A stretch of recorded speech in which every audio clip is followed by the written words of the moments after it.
30. My wife didn't hesitate. The number landed harder than the accusation had. For several seconds, nobody in the hearing room moved. Colonel Evelyn Cross sat behind the long table with a file open in front of her. Her expression was the same one I had seen during negotiations. Disciplinary reviews and emergency briefings, cold, controlled, certain. Only this time, I wasn't standing beside her. I was standing in front of her, and Captain Adrian Cole was sitting 3 seats to her right. My wife's aide, her most trusted subordinate. The man she'd spent the last 6 months defending every time I warned her something was wrong. Evelyn closed the file. 30 lashes. She repeated. Afterward, Ethan Hale will issue Captain Cole a formal apology for accusing him of falsifying operational data and sabotaging strategic assessment 47B. Someone at the end of the table shifted uncomfortably. I stared at Evelyn. You haven't read my evidence. Her jaw tightened. We've already discussed this. No. You talked. Adrian lied. Then you made a decision. Adrian lowered his eyes. It was a good performance. He always knew exactly when to look wounded. Ethan, he said softly, don't make this worse. I looked at him. Did I ask you to speak? His face changed for half a second. Then the wounded expression returned. Evelyn slammed her palm against the table. Enough. The room went silent. She stood. Even after 4 years of marriage, Evelyn could still command a room with one word. That had once been one of the things I admired about her. Now I understood the difference between strength and arrogance. Strength listened when facts challenged it. Arrogance punished whoever dared to challenge it. Evelyn pointed at the folder in front of me.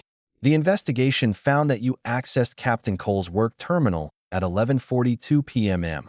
last Thursday. Yes, you had no authorization. I didn't need his authorization to retrieve my own work. Adrian shook his head. There. He's admitting it. I ignored him. Evelyn didn't. What do you mean? Your work. I almost laughed. It was the first useful question she'd asked all morning. I opened my folder. Assessment 47B uses the Hale Adaptive Logistics Model. Adrian immediately interrupted.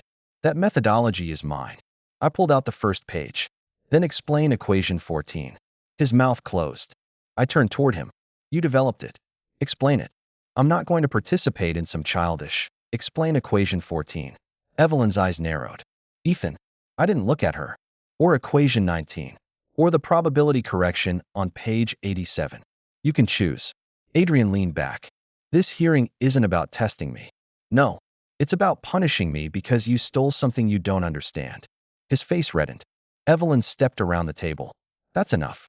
I held the document toward her. Read page 87. I've read the report. Not Adrian's version. Mine. She didn't take it. That was the moment something inside me finally went quiet. Not angry. Not broken. Just quiet. For 4 years, I had made excuses for Evelyn. She was under pressure. She had responsibilities. She couldn't appear to favor her husband. Adrian had been her aide longer than I'd been her husband. She needed to maintain professional boundaries. There had always been an explanation. I had collected explanations the way some men collected apologies.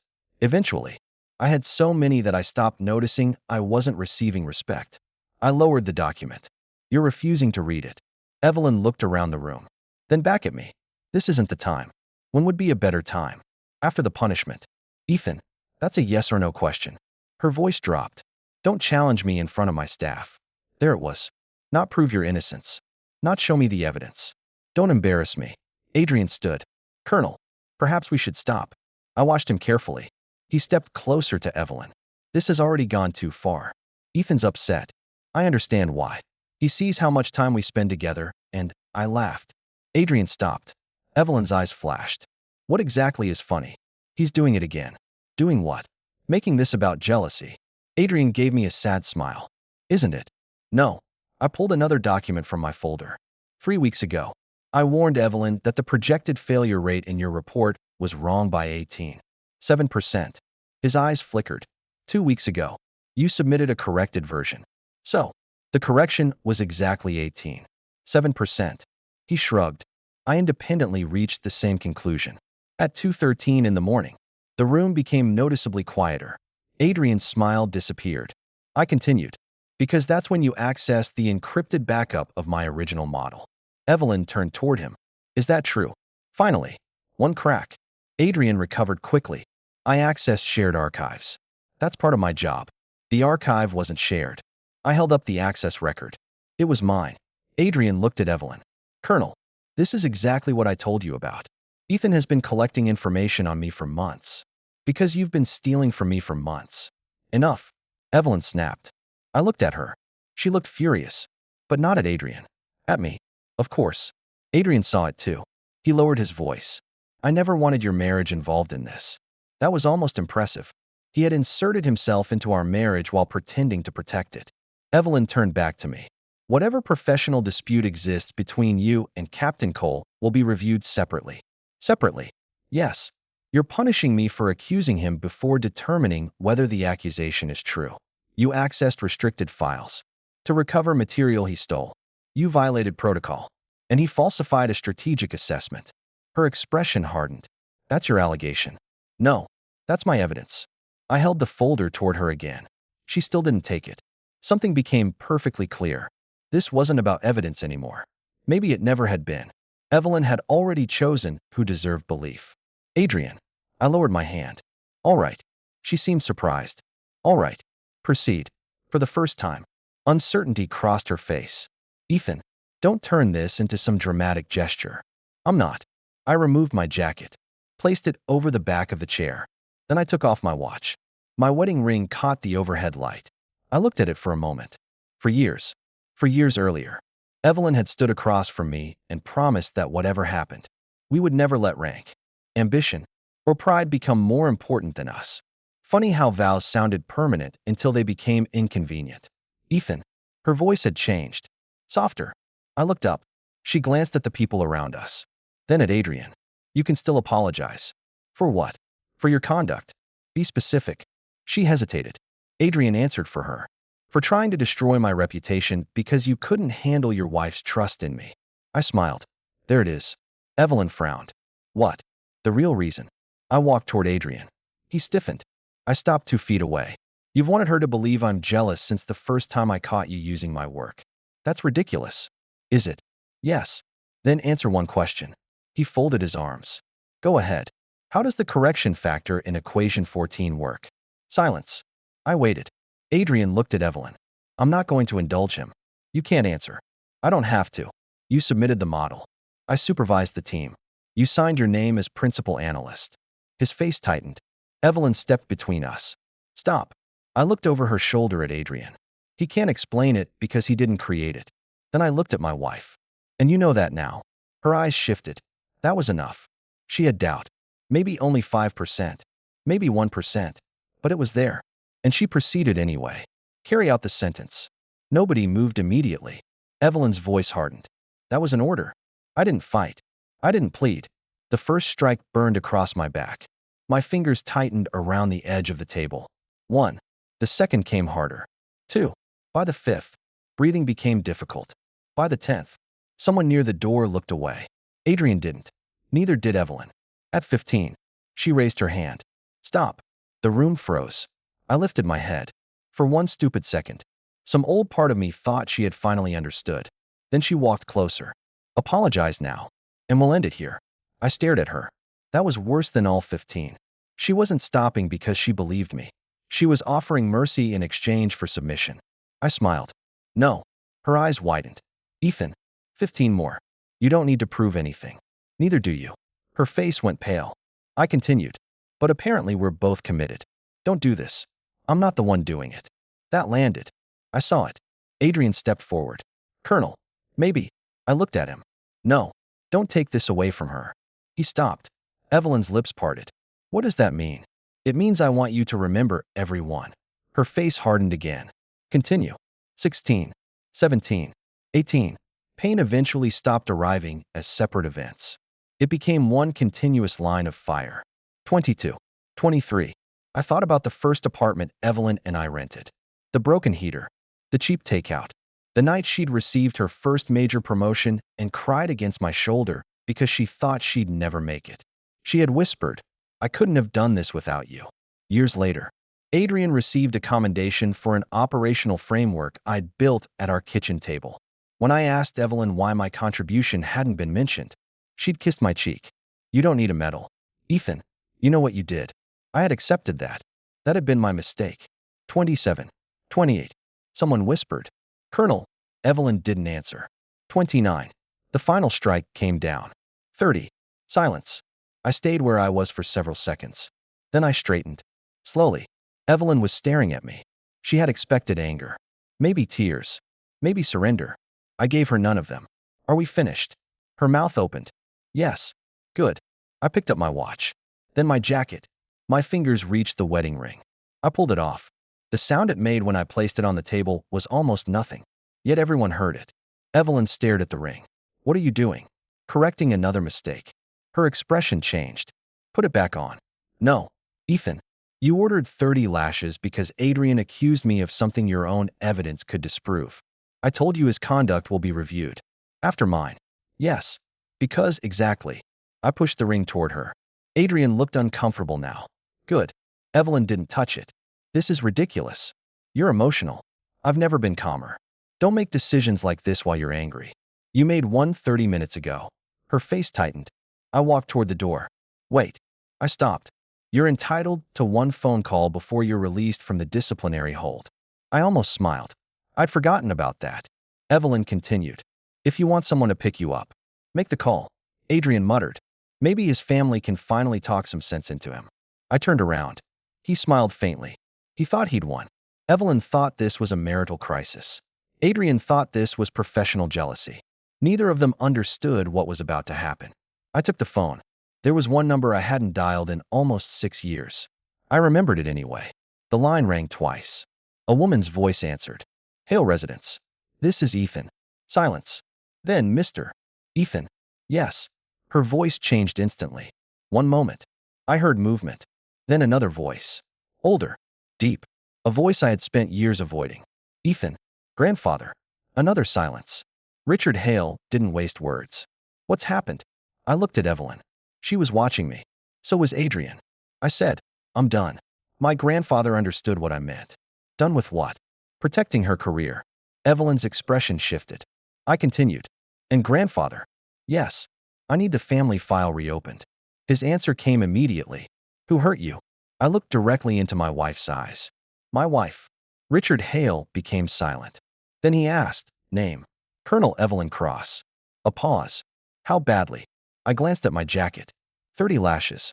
I heard something move sharply on the other end. When Richard spoke again, his voice was frighteningly calm. Stay where you are. I don't need anyone coming here. Ethan. No spectacle. Another pause. Then, very well. I knew that tone. It meant he had agreed only to the wording of my request, not its spirit. What do you want? He asked. I want every Hale agreement connected to her command reviewed.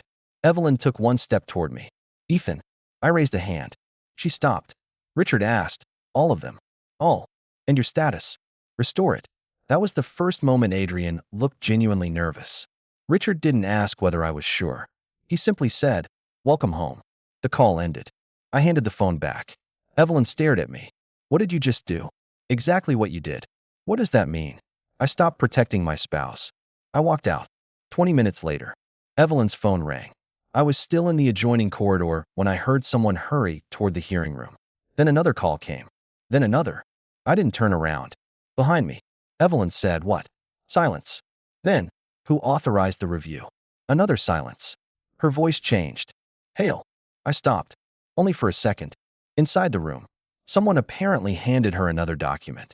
I heard paper move. Then Evelyn whispered, Hale Strategic Industries. Adrian said something I couldn't hear. Evelyn didn't answer him. When I finally looked back, she was standing in the doorway. Her phone was still in her hand. Her face had lost all color. For the first time since I'd met her, Colonel Evelyn Cross looked completely uncertain. Her eyes moved from the message on her screen to me, then back again. Ethan. I turned away. Behind me, she whispered the name she had never bothered to investigate. Hale. And for the first time, my wife understood that the man she'd just ordered punished might not be the man she thought she'd married. Evelyn called me 11 times that night. I answered none of them. The 12th call came from Adrian. I blocked his number. The 13th came from Evelyn again. I turned the phone face down. Then someone knocked on the door. 3 sharp knocks. I already knew who it was. Ethan. Evelyn. I said nothing. Opened the door. Still nothing. Ethan. I know you're in there. I was sitting at the dining table with my laptop open and the original Assessment 47B files in front of me. My back hurt every time I moved. But the pain wasn't the reason I refused to open the door. For years earlier, Evelyn had given me a key to her apartment and said, "You never have to knock." Tonight, she stood outside our home asking permission to enter. Technically, it was still our home. Emotionally, she'd moved out long before either of us noticed. "Ethan," her voice softened. "Please." That almost made me laugh. "Please." She discovered the word quickly. I opened the door. Evelyn stood there alone. Her eyes immediately dropped to the bandages visible above my shirt collar. She looked away. "Can I come in?" "You're asking." Her jaw tightened. Don't. Don't what?" Turn every sentence into a weapon. I learned from an expert. She closed her eyes for a second, then stepped inside after I moved aside. She saw my laptop, the documents, a suitcase beside the wall. Her face changed. "You're leaving?" "Yes." "For how long?" "I don't know." "Ethan, we need to talk. You need information." "That isn't fair." I looked at her. She stopped. We both knew fairness was the wrong word to use tonight. She sat across from me. "What is Hale Strategic Industries?" I stared at her. "You could search it." I did. "Then why ask me?" "Because the company doesn't make sense." "It makes perfect sense. It has interests in aerospace systems, logistics, infrastructure, private research, energy, communications, yes. And at least 3 organizations we work with depend on Hale-controlled technology." "Yes." Her fingers tightened. "Why do you have the same surname?" There it was. I leaned back carefully. "What answer would make you comfortable? Just tell me the truth." "The truth." "Yes." I almost admired the irony. 6 hours ago, I put the truth in your hand. You know what I mean. "No." "Explain it." Her frustration surfaced. "Who are you?" I stared at her for several seconds. Then I said, "Your husband." She flinched. "Don't." That was my answer for 4 years. "Ethan, you never needed another one." She stood. "I received 3 calls tonight. Congratulations. One was from Hale Strategic." I said nothing. "One was from Meridian Advanced Systems." Still nothing. "The third came from someone who has never personally called me before." Sounds important. "They're reviewing every agreement connected to my division. Then cooperate with the review." "Why?" I looked up. "Why what? Why are they doing this?" "You heard the call. You told your grandfather to review them." "Yes." Her face tightened. "Richard Hale." I said nothing. Her eyes widened. "The Richard Hale. That depends. How many do you know?" She stepped backward. For the first time, I could see the pieces connecting. Richard Hale rarely appeared publicly. He didn't need to. His companies operated behind dozens of better-known names. To most people, Hale Strategic Industries was simply an enormous private corporation with unusually deep connections. To people at Evelyn's level, Richard Hale was a name mentioned carefully. To me, he was the man who had taught me chess when I was 6 and thrown me out of his office at 23 when I told him I refused to inherit a life I hadn't earned. Evelyn sat down again. "He's your grandfather?" "Yes." "Why didn't you tell me?" I looked at her. "Why didn't you ask?" "That's not an answer." "It is. We've been married 4 years. And in 4 years, how many times did you ask about my family? I knew you weren't close." "Exactly. You told me your grandfather owned a business." "He does." Her eyes flashed. "You made it sound like a small company." "No. You assumed it was." "That's dishonest." That word almost made me lose my composure. "Careful." She went silent. I leaned forward. "You want to discuss dishonesty? Fine. Let's discuss Assessment 47B. This isn't about Adrian. It has always been about Adrian. No. It's about you hiding something enormous from me. I didn't use my family name. I didn't use their money. I didn't ask them for favors. What exactly did I hide that you were entitled to use?" "I'm your wife." "Were." Her face went still. I nodded toward the ring she'd brought with her. It was in her palm. She had been holding it the entire time. "Ethan, no. You can't end 4 years in one afternoon." I didn't. She frowned. "It took years." That silenced her. I opened a folder on the laptop. "Want to know something interesting?" "What?" "The first major strategic framework that got you noticed 3 years ago." She stared at me. "Project North Star. I built the logistics architecture." Her face changed. "No." "Yes." "Adrian led that team. Adrian presented it. He told me." "I know what he told you." I opened another file. Creation date. Revision history. Author signature. My encrypted identifier. Evelyn stared. I opened another. Then another. Her face gradually lost color. Project Bastion. I said. I fixed the resource allocation model. Click. Orion Review. I rewrote the risk analysis. Click. Redbridge. The projected failure rate was wrong by 11%. I corrected it. Click. Strategic Assessment 47B. I turned the screen toward her. This one was supposed to be the last. She stared at the files. Why? Because I was tired. Why give Adrian access at all? I didn't. She looked up. He found an old credential linked to your account. My account? Yes. That isn't possible. It is if someone has been standing behind you while you enter your credentials for 6 years. She shook her head. No. You still don't believe me. I didn't say that. You didn't have to. She looked back at the screen. Why didn't you come to me? I did. When? 3 weeks ago. Her face went blank. I repeated her own words. Ethan, Adrian is under enough pressure. Stop trying to compete with him. She remembered. I saw it. I continued. 2 weeks ago. Another quote. He's my aide. You're my husband. Stop confusing the two. Her eyes lowered. 1 week ago.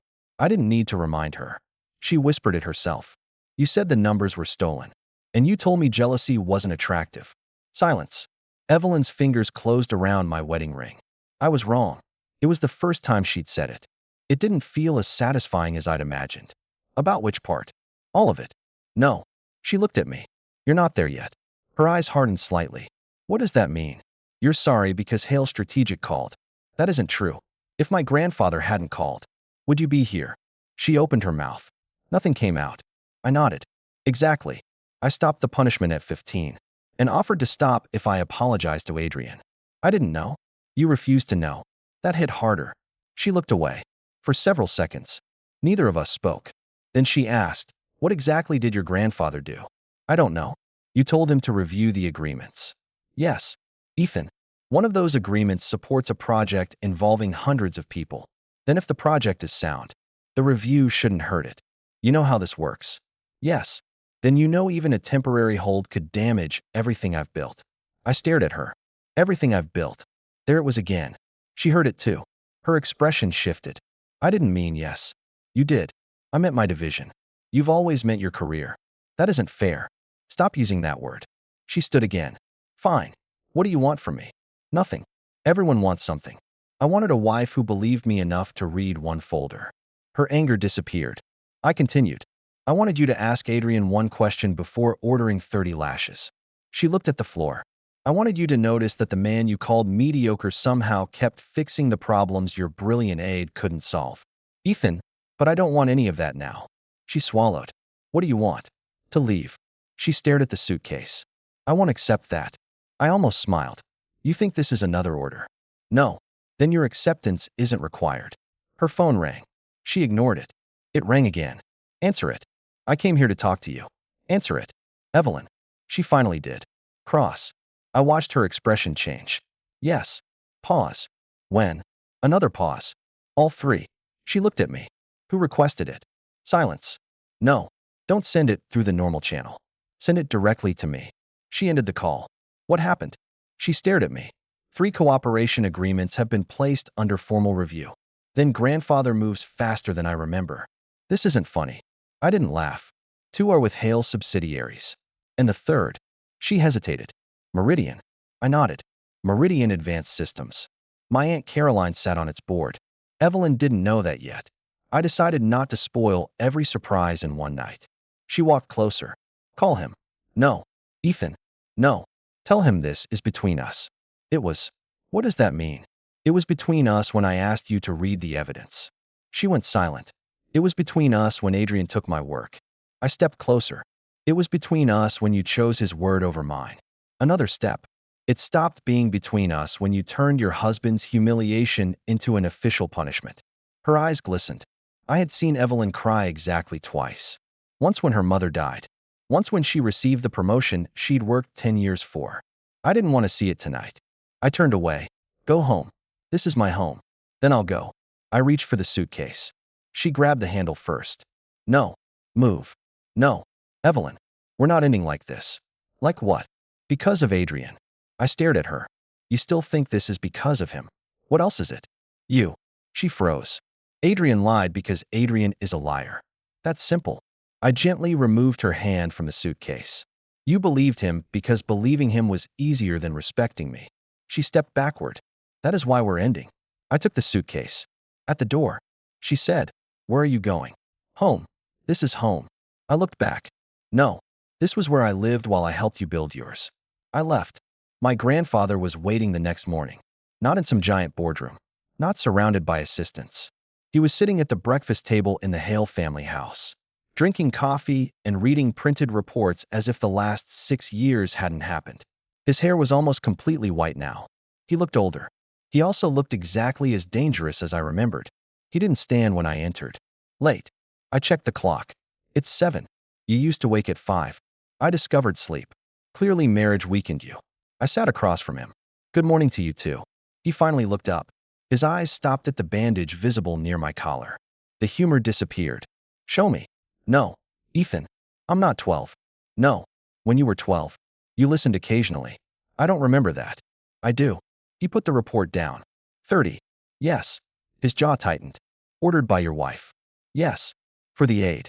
Yes. Name. Adrian Cole. I know. That surprised me. You investigated him already. I began 23 minutes after your call. Grandfather.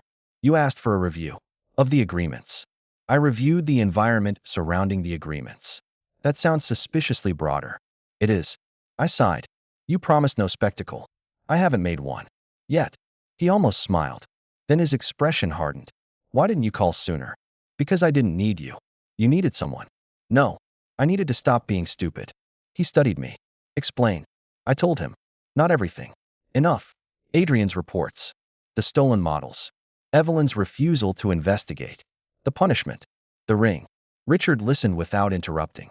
When I finished, he asked, "Do you still love her?" I hated the question. Yes. He nodded once. Good. I frowned. Good.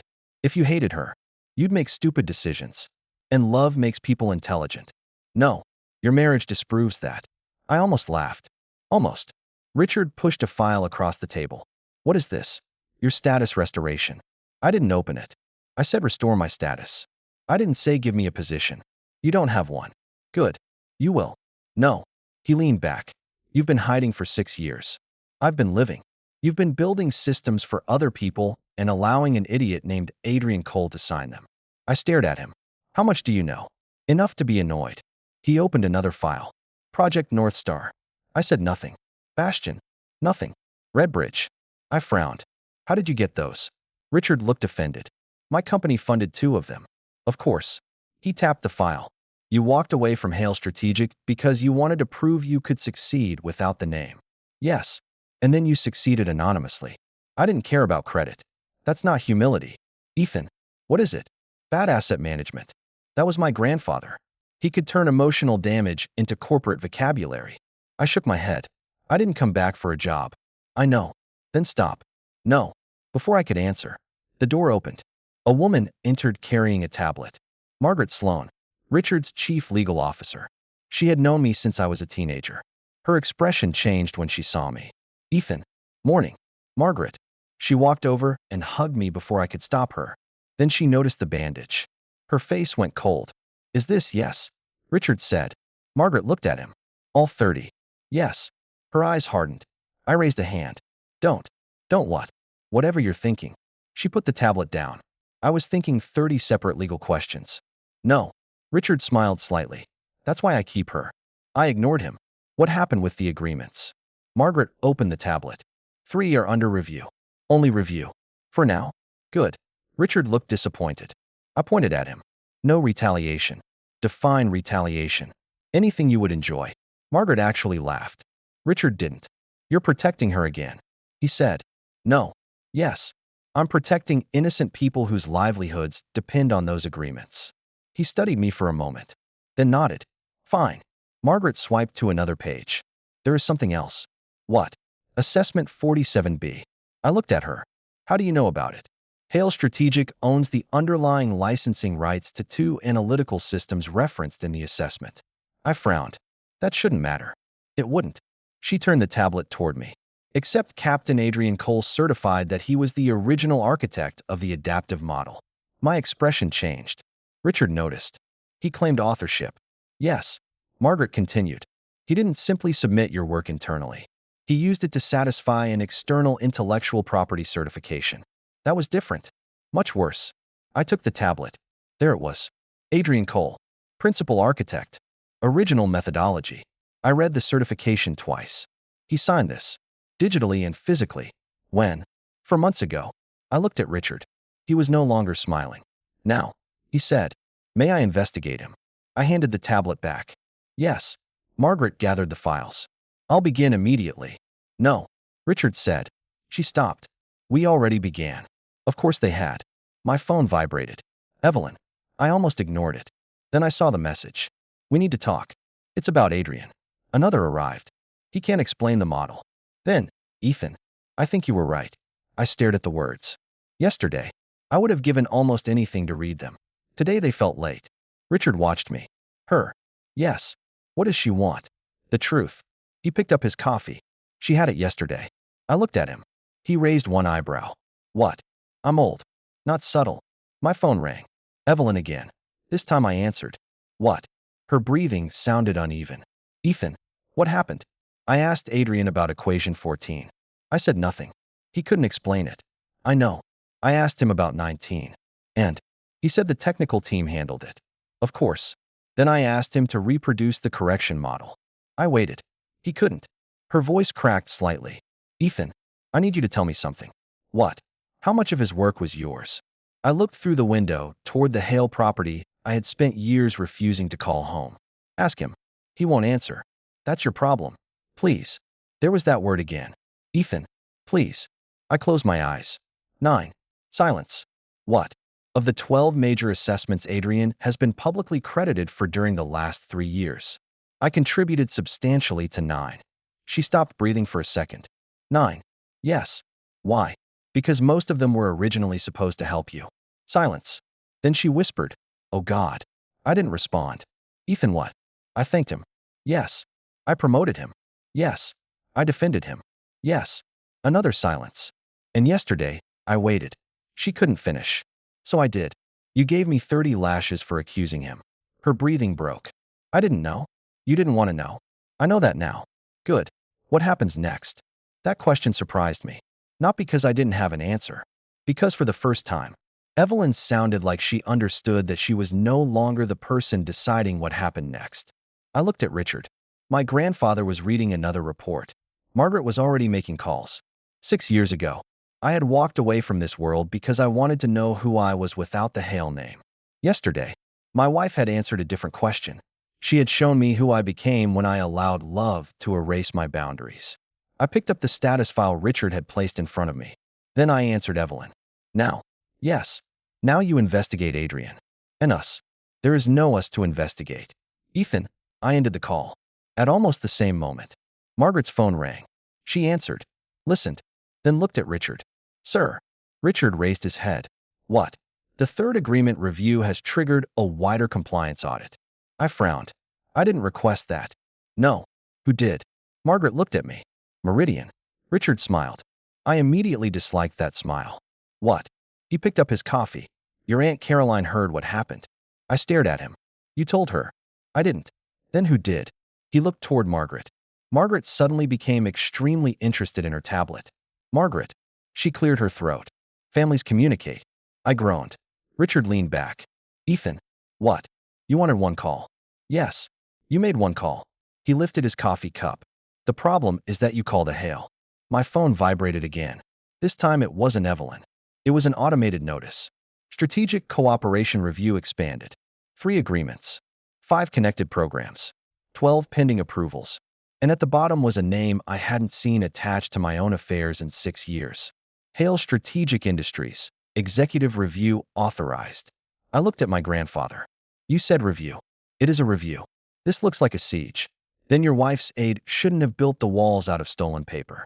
Before I could answer, another notification appeared. A formal authorship inquiry had been opened into Adrian Cole's 12 major assessments. 9 were flagged. Exactly 9. I stared at the screen. Then a final message arrived from Evelyn. Only 6 words. Who exactly is your family? Ethan. I typed a response. Deleted it. Typed another. Deleted that too. Finally, I sent one sentence. the family you never cared to ask about. Across town, Colonel Evelyn Cross would soon discover that the surname she had ignored for 4 years appeared on contracts, technologies, investments, and strategic partnerships surrounding nearly every major achievement of her recent career. But that wasn't the part that would frighten her most. The frightening part was simpler. For years, she had believed Adrian Cole was helping her rise while Ethan Hale quietly stood in her shadow. She was about to discover the opposite was true. And this time, I wasn't going to step in and save her before she fell. By 8 the next morning, Adrian Cole had already made 3 mistakes. The first was calling me from a number I hadn't blocked. The second was offering me money. The third was threatening me when I laughed. I answered on the fourth ring. Ethan. His voice had lost the smooth, wounded tone he used around Evelyn. Good. I preferred the real version. What do you want? We need to talk. No. Don't be childish. You stole my work, lied to my wife, and watched her punish me for exposing you. But I'm childish. Silence. Then his voice hardened. You don't understand what you've started. I understand perfectly.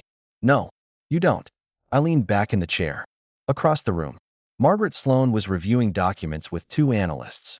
My grandfather sat near the window, pretending not to listen. Adrian continued. These reviews are hurting Evelyn. You suddenly care. I've always cared. I laughed. There it is. What? The part where you pretend this is about her. It is. No. It's about you losing access to her authority. His breathing changed.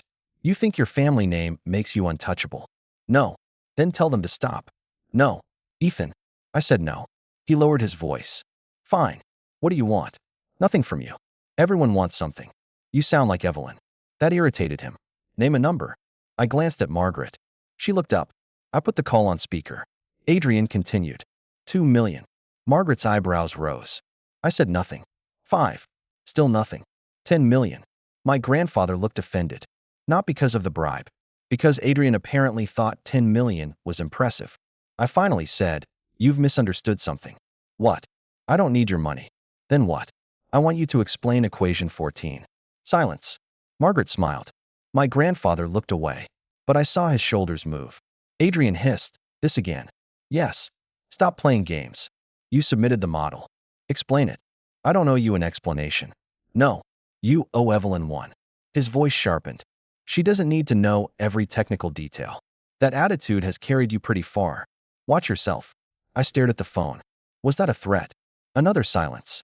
Then, you have no idea how many people will go down if you keep pushing this. There it was. Margaret immediately started typing. I asked, are you threatening Evelyn now? No. You just said people will go down. I'm saying there are consequences. For you. For everyone. Good. He snapped. You arrogant son of a. I ended the call. Margaret saved the recording. Useful. Richard looked at her. How useful? Very. He looked satisfied. I didn't. I knew Adrian. When cornered, he wouldn't retreat. He'd burn whatever stood between him and escape. Including Evelyn. Maybe especially Evelyn. My phone rang again. This time it was her. I answered. What? Where are you? Not your concern. I need to see you. No. Ethan. This isn't about us. Then definitely no. She exhaled sharply. Adrian failed the technical review. I know. How? Because he doesn't understand what he stole. I mean, how do you know? He called me. Silence. What did he say? I'll send you the recording. Recording. He offered me $10 million. Her breathing stopped. Then what? And threatened me. No. I almost hung up. She caught herself. I mean, send it. That sounded familiar. Ethan. I'll send it. I forwarded the file. For the next minute, neither of us spoke. I could hear her listening. When she came back, her voice was different. Flat. Controlled. Dangerously controlled. He said people will go down. Yes. Do you think he meant me? Yes. Another silence. I need to ask you something. What? Did he ever ask you to work on North Star? No. Bastion? No. Redbridge? No. Then how did he get them? Through you. Her voice tightened. What? You sent him files? No. Yes. I sent him summaries.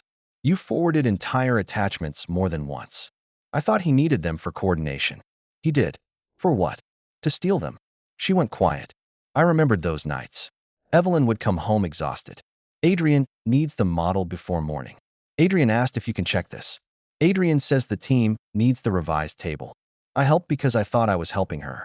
She helped him because she trusted him. He built a career from both of us. Evelyn whispered. I gave him access. Yes. I thought I was helping the team. I know. Why didn't you tell me? I almost laughed.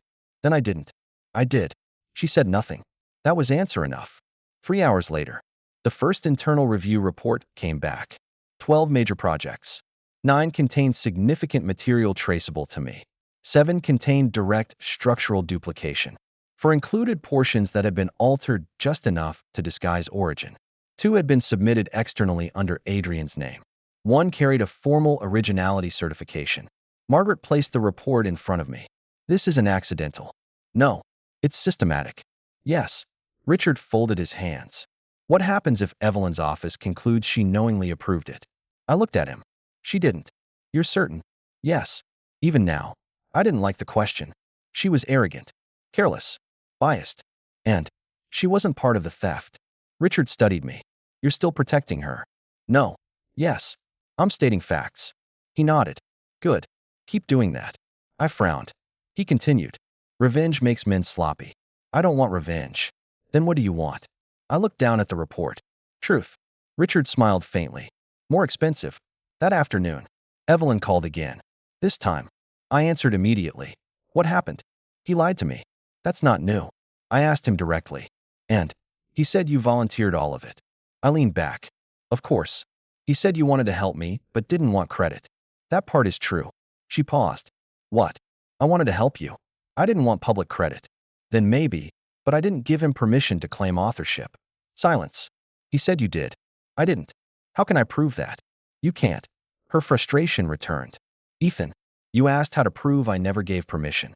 That's difficult. There has to be something. There is. What? Messages. Her voice sharpened. What messages? Between me and Adrian. I opened an encrypted archive. For months, I had kept everything. Not because I expected this. Because by then, I no longer trusted him. I sent her 6 screenshots. The first, Adrian, send me the revised North Star model. Evelyn needs it tonight. Me, I'll send it to her directly. Adrian, she's busy. Send it to me. The second, me, do not submit my risk framework under your name. Adrian, relax. It's an internal document. Nobody cares who built it. The third, me, you used my Redbridge analysis without attribution. Adrian, Evelyn doesn't need drama right now. Let her win. The fourth, me, this is the last time. Adrian, you always say that. The fifth, Adrian, she trusts me. Don't make this ugly. The sixth was the worst. Adrian, you should be happy. She gets the promotions. I get the credit. You get the wife. Everyone wins. Evelyn didn't speak for nearly a minute. Then she whispered, you had this. Yes. Why didn't you show me? I tried. When? 3 months ago. I don't remember. I do. What did I say? I closed my eyes. You told me Adrian was under pressure and I needed to stop being insecure. Nothing. Then, oh, that one word contained more shame than any apology she'd made. I was wrong. Yes. I was so wrong. Yes. Ethan, what? I don't know how to fix this. You don't. She inhaled sharply. That isn't helpful. It's true. I can correct the record. You should. I can remove Adrian. You should. I can issue a formal statement. You should. And us. There it was again. Us. Like it was another broken file she could repair. There is no document for that. She became silent. Then she said, I want to see you. No. Please. No. Just 5 minutes. No. You won't even let me apologize. You've apologized. Not properly. I looked at the table. My wedding ring wasn't there. Evelyn still had it. I don't need a better apology. What do you need? Distance. She sounded like I'd struck her. I didn't enjoy it. That bothered me more than I expected. That evening, Margaret entered the study carrying a folder. You should see this. What? Adrian's latest statement. I opened it. My anger arrived slowly. He claimed I had voluntarily supplied technical material because I wanted to support my wife's advancement. He claimed I became resentful when Evelyn continued promoting Adrian instead of publicly recognizing me. He claimed my accusations were part of a personal campaign motivated by jealousy. Richard looked over my shoulder. He's predictable. I kept reading. Then I saw the final paragraph. Adrian alleged that Evelyn knew I contributed to the reports, but intentionally kept my role informal because I lacked proper standing. I stared at the page. He's dragging her in. Margaret nodded. He needs her responsible for the attribution decisions. Richard said, convenient. I stood. What happens now? Margaret answered. Her office will have to determine whether she knowingly facilitated misrepresentation. She didn't. They don't know that. I looked at the statement again. Adrian was doing exactly what I'd expected, burning the bridge after crossing it. My phone rang. Evelyn. I answered. Her voice was cold. Did you see his statement? Yes. He says I knew. I saw. I didn't. I know. She went silent. You believe me. I believe facts. That sounded cruel. It wasn't meant to. A pause. Then she asked, what do I do? Tell the truth. What if that isn't enough? Then live with what happens. Her voice tightened. You sound like you don't care. I cared for 4 years. Silence. That isn't what I meant. I know. I looked again at Adrian's statement. Then I made a decision. Evelyn. Yes. I'll send you something. What? Metadata. From what? The original project files. Her breath caught. They show when I created the models and when Adrian accessed them. Why are you helping me? I'm not. Then why send them? Because he lied. She didn't answer. I continued. I won't let him use another lie to escape the first one. You could let me fall with him. Yes. But you won't. No. Her voice softened. Why? I stared through the window. Because once, I loved her enough to build half her career in silence. Because betrayal didn't erase who I was. Because I refused to become Adrian simply because she had hurt me. I gave her the only answer that mattered. Because you're guilty of choosing him over me. I paused. Not of stealing my work. Then I sent the files. 10 minutes later, a new review notice arrived. Adrian's claim against Evelyn had been formally challenged. But the broader inquiry remained open. And underneath the notice was another update. Captain Adrian Cole requested temporary leave. I smiled without humor. Running. Exactly as expected. Then Margaret's phone rang. She answered. Listened. Her expression changed. What? She looked at me. Adrian just requested a private meeting. With who? She hesitated. With you. I laughed. Finally. Now he wanted to explain equation 14. Adrian chose the wrong place to meet me. He asked for a private office. I gave him a conference room with glass walls. He arrived 10 minutes early. I arrived exactly on time. The moment he saw Richard sitting at the far end of the room, he stopped. His face changed. He knew him. Everyone in his world knew Richard Hale. Maybe not personally, but they knew the face, the name, the companies, the influence. Adrian looked at me, then Richard, then back at me. I sat down. You wanted to talk. Adrian didn't move. Richard didn't look up from his tablet. Finally, Adrian sat opposite me. I thought this would be private. It is. He glanced at Richard. No, it isn't. I looked over. Grandfather, are you listening? No. Richard turned a page. Adrian's face lost another shade of color. I almost smiled. You have 5 minutes. He leaned forward. You need to stop this. No. Listen to me. For minutes, 50 seconds. His jaw tightened. You think you won because your family owns half the companies involved. That's not why I won. You haven't won anything. Then why are you here? He had no answer. I continued. You offered me 10 million yesterday. His eyes flicked toward Richard. My grandfather finally looked up. 10. Adrian stiffened. Richard looked at me. That was insulting. Grandfather. What? Not helping. He returned to the tablet. Adrian leaned closer. I can fix this. How? I withdraw the authorship claims. Too late. I correct the record. You should. I admit you contributed. Contributed. His face hardened. Fine. You created the models. Better. And then this ends. No. His hand hit the table. What do you want? The truth. I just gave it to you. No. You gave me the version that saves you. He stood. This is about humiliating me. I stared at him. No. Then what? This is about making sure the next man you steal from doesn't get punished for catching you. He froze. For a second, neither of us spoke. Then Richard said calmly, Your 5 minutes are over. Adrian looked at him. Richard finally raised his eyes. Leave. That was it. No threat. No raised voice. Adrian left. But before the door closed, he looked at me and said, You think Evelyn will forgive you for this? I laughed. That's the part you still don't understand. What? I don't want her forgiveness. The door closed. Richard looked at me. Do you? No. Good. Then, after a pause, do you want hers? I didn't answer. He smiled faintly. Less good. 2 days later, the strategic conference began. I had no intention of seeing Evelyn there. She had no idea I would attend. That mattered. The conference was hosted by Meridian Advanced Systems and several partner firms. For years, I had attended events like this through side entrances, sometimes as Evelyn's husband, sometimes not at all. This time, I walked through the front door. Margaret met me near the entrance. "You're late. 3 minutes. Your grandfather says 5. He was born disappointed." She smiled. Then her expression shifted.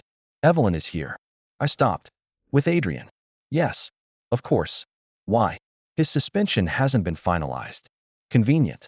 "And apparently she believes bringing him will show confidence in the review process." "That sounds like her." "You could leave." "No. I had spent too many years changing direction to make her comfortable." "Not anymore." We entered. The first person to see me was Charles Vane, chairman of Meridian's research board. He stood immediately. "Ethan Hale." Evelyn turned. So did Adrian.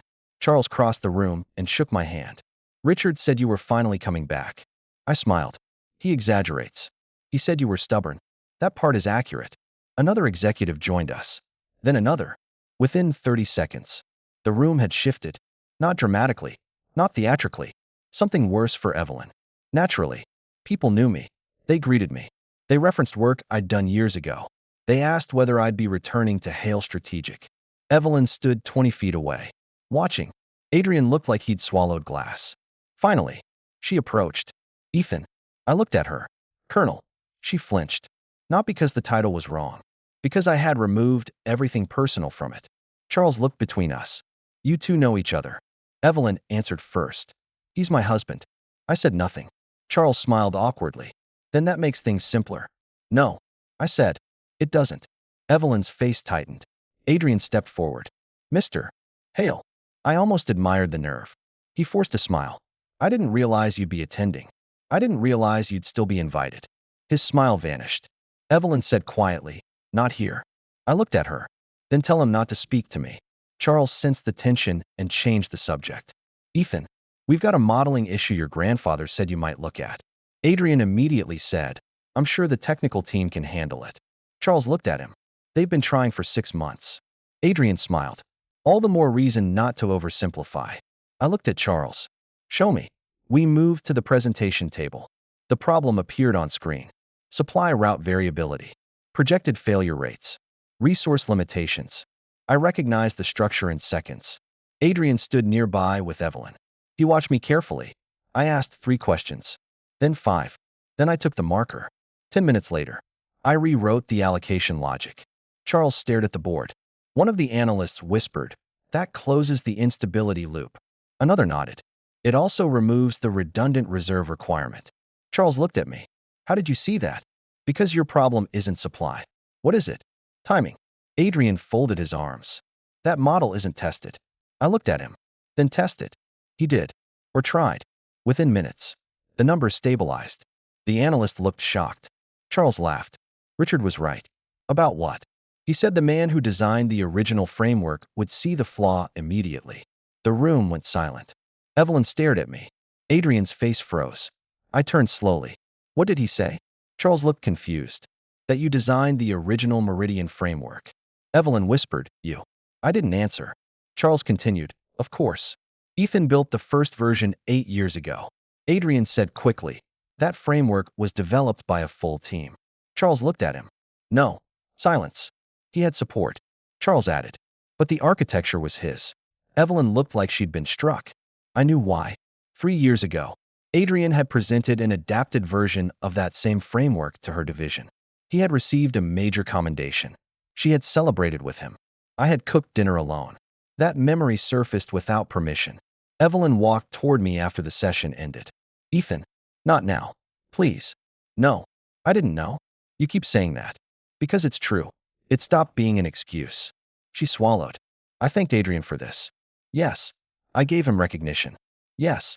"And you never said." I turned. "Stop." She went silent. I did say something. Her eyes lowered. "You just didn't believe me." Adrian approached from behind. "Colonel, we should go." Evelyn didn't move. For the first time, she didn't respond to him immediately. He repeated, "Evelyn." I looked at him.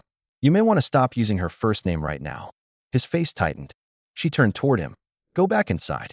He stared at her. "What?" I said go. Something changed. Small, but real. For years, she had chosen his voice over mine. This time she dismissed him. Too late. But I noticed. So did he. Adrian walked away. Evelyn looked at me. I need one honest answer. You've had several. Did you stay with me because of my career? I frowned. What? Did your family want access to anything? I stared at her, then laughed. She looked hurt. What's funny? You still don't understand the scale. What does that mean? My family doesn't need your career. She went pale. I continued. And neither did I. Then why did you help me? Because I loved you. The words were easy. I didn't say them. She already knew. That was worse. Her eyes filled. Ethan, Margaret approached before she could continue. She handed me a folder. The internal review is complete. Evelyn froze. I opened it. 12 major achievements. 9 tied directly to my work. Exactly as expected. I handed it to her. She read the first page. Then the second. Her face changed. Adrian had built almost his entire reputation on work originating from me. Evelyn whispered, "Oh God." Behind us, the conference doors opened. Several executives stepped out. She was standing in the middle of them, holding proof that the man she defended for years was a fraud. And for the first time, she understood the worst part. She hadn't merely believed the wrong man. She had helped him stand on my shoulders, then punished me for trying to make him step down. Evelyn confronted Adrian that same night. I wasn't there. I didn't need to be. She sent me the recording. I listened once. Only once. Her voice came first. Did Ethan give you permission? Adrian answered immediately. Yes. Show me. A pause. What? Show me the permission. It was verbal. When? I don't remember. Where? Evelyn. Come on. Don't call me that. Silence. Then Adrian's voice changed. Less charming. More defensive. I've worked beside you for 6 years. That isn't an answer. He didn't care about credit. That isn't an answer. He wanted to help you. That isn't an answer. Finally, she had learned the phrase. Adrian snapped. Why are you suddenly treating me like a criminal? Because I have 9 reports with Ethan's original metadata attached. Silence. Then, you've been talking to him. Yes. He's manipulating you. I nearly laughed. Even now, Adrian continued. This is what he wants. He wants to turn you against me because he can't handle our relationship. Evelyn's response came instantly. What relationship? That silence lasted longer. Then Adrian said, you know what I mean. No. Explain. We work closely. Yes. You trust me. I did. Another silence. Then he made his mistake. After everything I've done for you. Evelyn's voice became cold. What exactly have you done for me? He couldn't answer. That was the end. I stopped the recording. My grandfather sat across from me. Well, she finally asked. What? The right question. Richard nodded. Late. Yes. Still matters. I looked at him. He had an annoying habit of being right without making it helpful. The next morning, Evelyn appeared at the Hale offices. Nobody had invited her. Margaret called me. She wants to see you. No. She says she'll wait. Let her. She has been waiting 40 minutes. I looked at the clock. Richard didn't look up from his report. Make it 50. I ignored him. Send her up. 5 minutes later, Evelyn entered. No uniform. No aide. No hard expression. Just Evelyn. She looked tired. For the first time in years. She looked like the woman I'd married instead of the officer everyone else saw. That made this harder. She sat across from me. I removed Adrian from my staff. Good. He's under full review. Good. I corrected the authorship records on all 9 reports. Good. She stared at me. Is that all you can say? What do you want? I don't know. Then we have a problem. She looked down. I spent all night reading the messages. I said nothing. All of them. Still nothing. He kept telling me you were jealous. Yes. And I believed him. Yes. He told me you were trying to undermine him because you hated how much I trusted him. Yes. I believe that too. Yes. Her eyes reddened. Stop saying yes. Would you prefer I lie? No. She closed her eyes. For several seconds. She said nothing. Then, why didn't you tell me who you were? I leaned back. There it was. The question. Not who was your grandfather. Not how much money. Not what company. Who were you? I answered quietly. I did. She looked confused. No. You didn't. Yes. When? Every day? She stared. I told you I liked solving problems. I told you I built models. I told you I had family I didn't agree with. I told you I didn't care about status. I told you I chose you. I paused. You heard all of it. Her face tightened. You just didn't think any of it mattered because you thought I was ordinary. That isn't true, isn't it? No. Then why did my family name change the way you looked at me? She had no answer. I continued. I wanted one thing. What? To know whether you'd respect me if you thought I had nothing. Her face went still. There. The truth. Simple. Cruel. Necessary. She whispered. And I failed. Yes. Tears filled her eyes. I looked away. She asked, why didn't you use your name? Because I spent my entire life watching people change when they heard it. And you thought I would too. I hoped you wouldn't. Silence. She looked at my back, at the bandage still visible near my collar, then at her hands. I gave you 30 lashes. Yes. I knew you were my husband. Yes. I knew you had never lied to me. I didn't answer. And I still believed him. Yes. Her voice broke. I don't know how to live with that. I looked at her. That's not my job anymore. She flinched. I hated that I still noticed. Still cared. Still wanted to soften the sentence. I didn't. For years. Softness had taught her there was no cost to hurting me. She stood. I came to apologize. You already did. No. She shook her head. I said I was wrong. Yes. I didn't say what I was wrong about. I said nothing. She took a breath. I was wrong to believe Adrian. Another. I was wrong to dismiss you. Another. I was wrong to take your work for granted. Her voice shook. I was wrong to let another man convince me my husband was jealous when you were trying to protect me. She swallowed. And I was wrong to punish you before reading the evidence. Silence.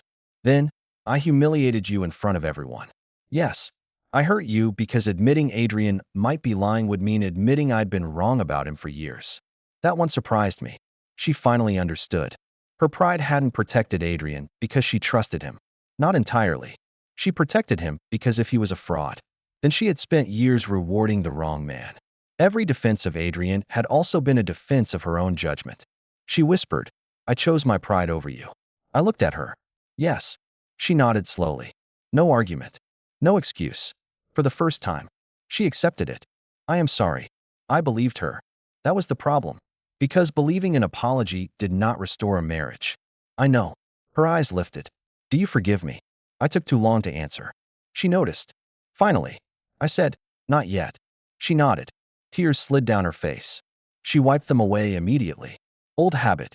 Never let anyone see weakness. I wondered how much of our marriage had been destroyed by that habit. Then the door opened. Richard Hale entered.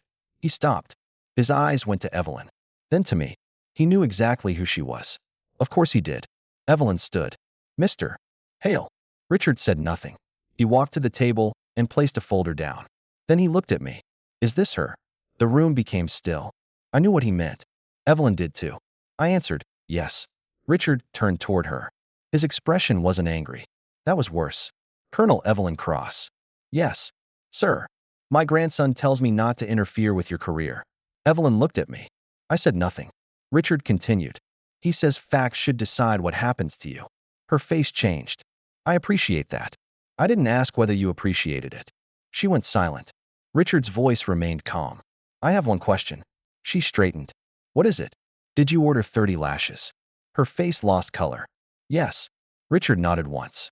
Did you read his evidence first? Silence. No.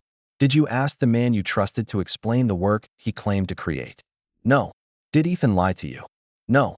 Did he betray you? No. Did he steal from you? No. Richard looked at me, then back at her. Then tell me something. Colonel.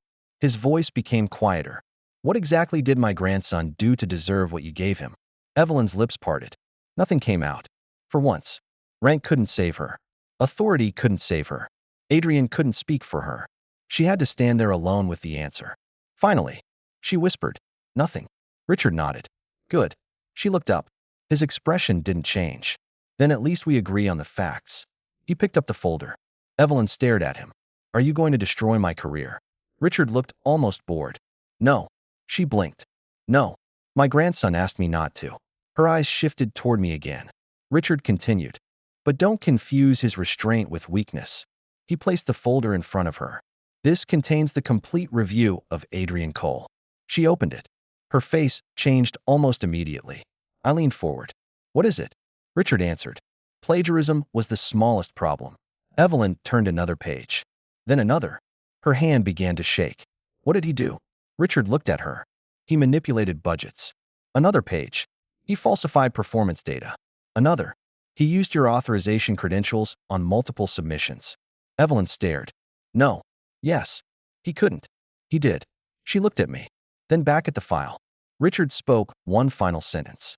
And if we're reading the signatures correctly, Colonel Cross, he tapped the bottom of the page. He made sure your name appears beside his on almost every questionable transaction. Evelyn went completely still. Adrian had spent years using her protection to rise. Now that protection had become the rope around her neck. And for the first time, my wife wasn't asking whether I could save her marriage. She was wondering whether she could save herself. Evelyn read the first page 3 times, then the second. Then she stopped pretending she understood what she was looking at. Her hands were shaking, not visibly enough for anyone else to notice. I noticed. I always noticed. For 4 years, I had watched those hand-signed promotion papers, operational orders, commendations, and reports. I had watched them slide coffee across the table to me at 2 in the morning. I had watched them rest against my chest when she thought I was asleep. Now those same hands were holding documents that could destroy everything she had spent 15 years building. My grandfather remained standing beside the table. He did not gloat. That would have been easier. Richard Hale had never needed to raise his voice to make people nervous. He simply waited until they understood the numbers. Evelyn looked up. These transfers, Richard said nothing. She turned another page. The authorization code is mine. Yes, Margaret Sloan said. She had entered the room 5 minutes earlier and now stood near the window with her tablet. Evelyn stared at her. Margaret continued. Your credentials were used on 6 budget reallocations, for technical certifications, and 3 priority requests. I didn't approve these. Margaret nodded. We believe you. Evelyn froze. You do. I said we believe you did not personally execute them. That doesn't mean I'm cleared. No. Evelyn's expression tightened. Margaret was precise. She never gave people comforting words she could not support. Evelyn looked down at the file again. Adrian had access. Yes, I said. She turned toward me. I continued. You let him use your terminal. Her face hardened instinctively. Only when. She stopped. No excuse came. Good. She looked down. Yes. Richard finally spoke. How often? Evelyn hesitated. I don't know. Estimate. Several times a week. Margaret's eyebrows rose. Richard's expression did not change. I closed my eyes for half a second. Several times a week. For years. Adrian hadn't hacked anything. He had been invited through the front door. Evelyn stared at me. I was there. What? When he used it? She swallowed. I was usually in the room. And you didn't watch what he submitted. I trusted him. There it was again. Trust. The word that had been used to justify almost everything. I leaned back. Richard sat across from her. Colonel Cross. Evelyn straightened automatically. Sir, do you understand the difference between being deceived and being careless? Her jaw tightened. Yes. Good. He tapped the file. Because your aide may have deceived you. Another tap. But you were careless. She nodded slowly. Yes. I looked at my grandfather. He wasn't trying to humiliate her. He was doing something worse. He was refusing to let her hide from facts. Evelyn looked at me. You knew. About the stolen work. Yes. About the money. No. She exhaled. I don't understand why he'd do this. I looked at her. You gave him access to your name. She went silent. He used it. Richard turned to Margaret. How much? Margaret glanced at the tablet. Directly questionable reallocations total just under 4 million. Evelyn went pale. 4. That is what we can currently trace. Currently. Yes. Margaret continued. There may be more. Evelyn stood. I need to go. Richard said, to him. She froze. Then shook her head. To my office. You don't have access to all systems right now. Her expression sharpened. Who told you that? Margaret answered. Your administrative authority was temporarily limited 40 minutes ago. Evelyn stared at her. Then at me. You knew. No. That was true. Richard did. I looked at him. He raised one eyebrow. What? Grandfather. I didn't authorize it. Did you influence it? No. Would you tell me if you had? Yes. I didn't believe him. He seemed mildly offended. Margaret stepped in. The restriction came from your own chain of review. Colonel, once Adrian's statement tied your authorization directly to the transactions. They had to act. Evelyn sat down again. For the first time since I had known her. She seemed smaller. Not weaker. Just stripped of the structure that had always held her upright. Rank. Control. Certainty. She had lost all 3 in less than a week. I should have felt satisfaction. I didn't. That annoyed me. Maybe revenge would have been easier if I had stopped loving her before she hurt me. But love didn't disappear just because respect did. That was the part no one told you. You could know someone was wrong for you and still remember how they took their coffee. You could decide to leave and still notice when their hands shook. Evelyn looked at me. Can I speak to you alone? Richard said, no. I stared at him. He shrugged. You're injured. I'm also 35. Debatable. Grandfather. Margaret looked amused. Evelyn almost smiled. Almost. That tiny reaction made something twist in my chest. I stood. Come on. Richard frowned. Ethan, we'll be outside. He didn't approve. Good. I was tired of people approving my choices after making them for me. Evelyn followed me into the hallway. We stopped near the far window. She didn't speak immediately. Neither did I. Finally, she said, you shouldn't have defended me. I didn't. Yes. You did. No. You told your grandfather not to destroy my career. I told him not to retaliate. That is defending me. It is defending the process. She gave a humorless laugh, still hiding behind definitions. I looked at her. That's rich. She flinched. I almost apologized. I didn't. Evelyn folded her arms.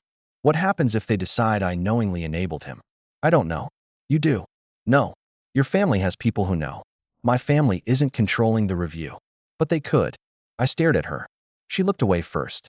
There it was. The temptation. Not to ask me to lie. Not exactly. Just to use what I had. That was how this always started. A shortcut. A favor.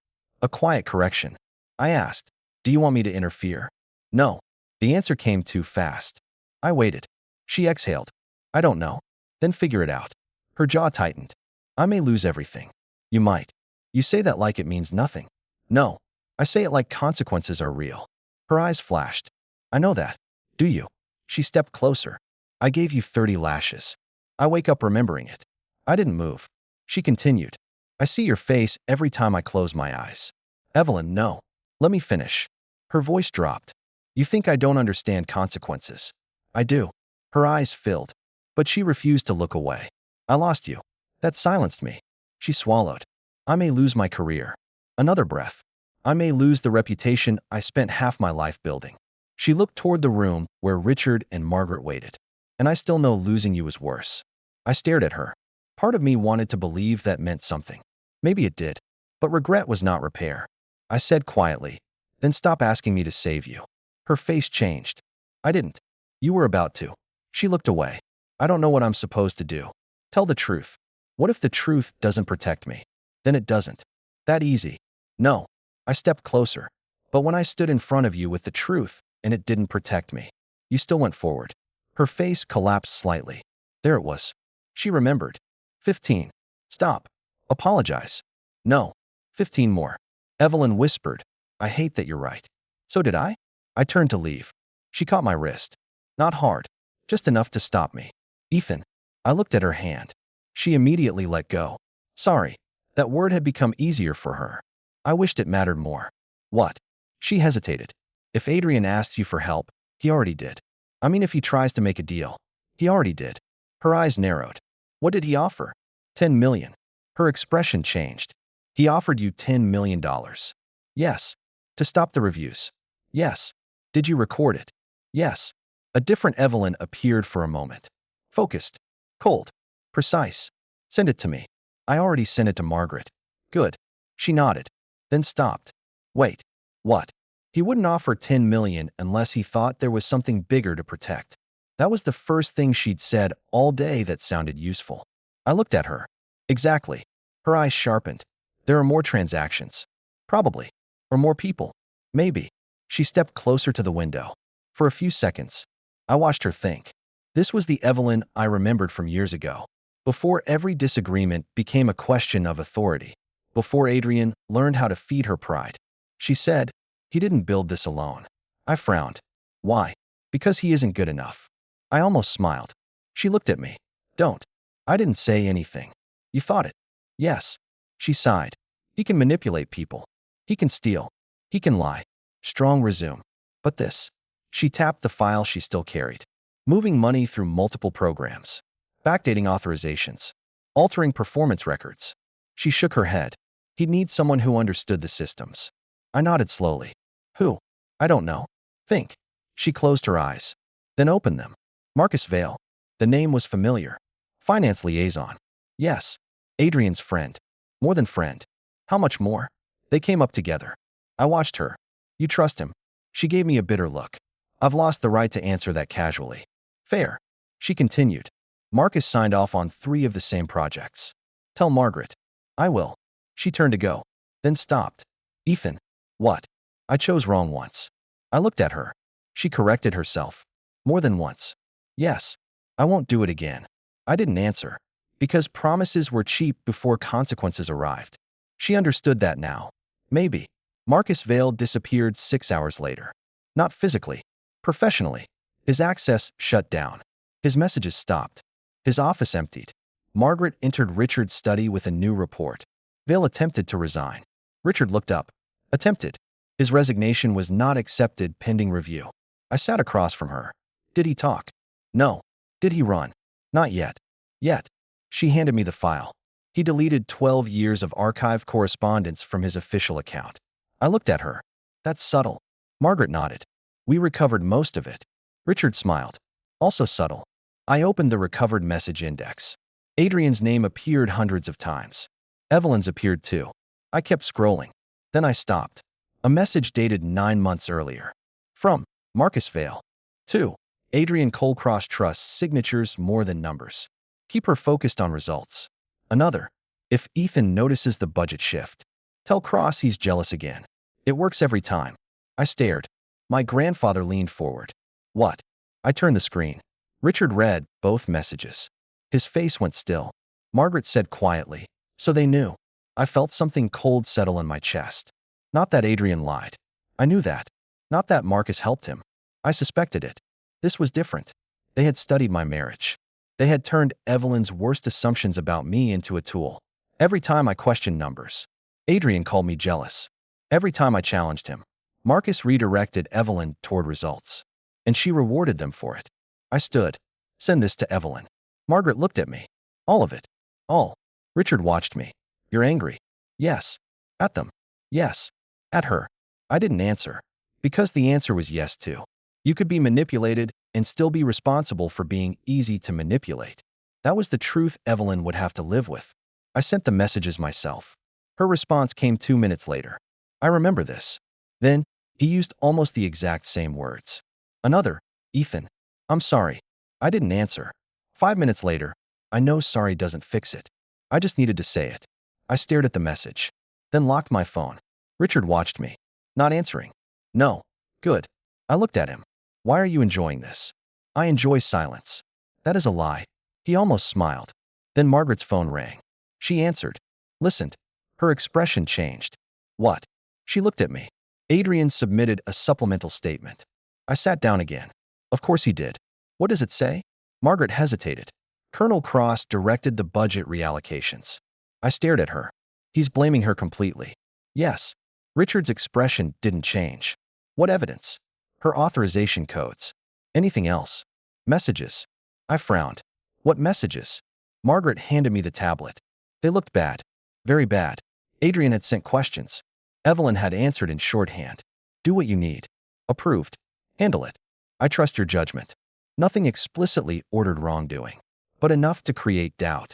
Margaret said, if these are viewed without context, they could support his claim. I looked at the screen, then at Richard. He said nothing. I knew what everyone was thinking. I had evidence that could help contextualize them.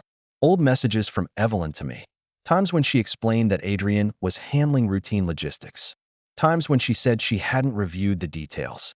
Times when she complained that he kept bringing her minor approvals late at night. None proved innocence alone. Together, they mattered. Richard asked, what are you going to do? I stared at the messages. Then I heard Evelyn's voice from memory. I don't need to read your evidence. I closed the tablet. Nothing. Margaret frowned. Nothing. Not yet. Richard said quietly, good. I looked at him. Why good? Because for once, she needs to stand without you holding the ground under her. That felt cruel. It also felt true. My phone rang. Evelyn. I answered.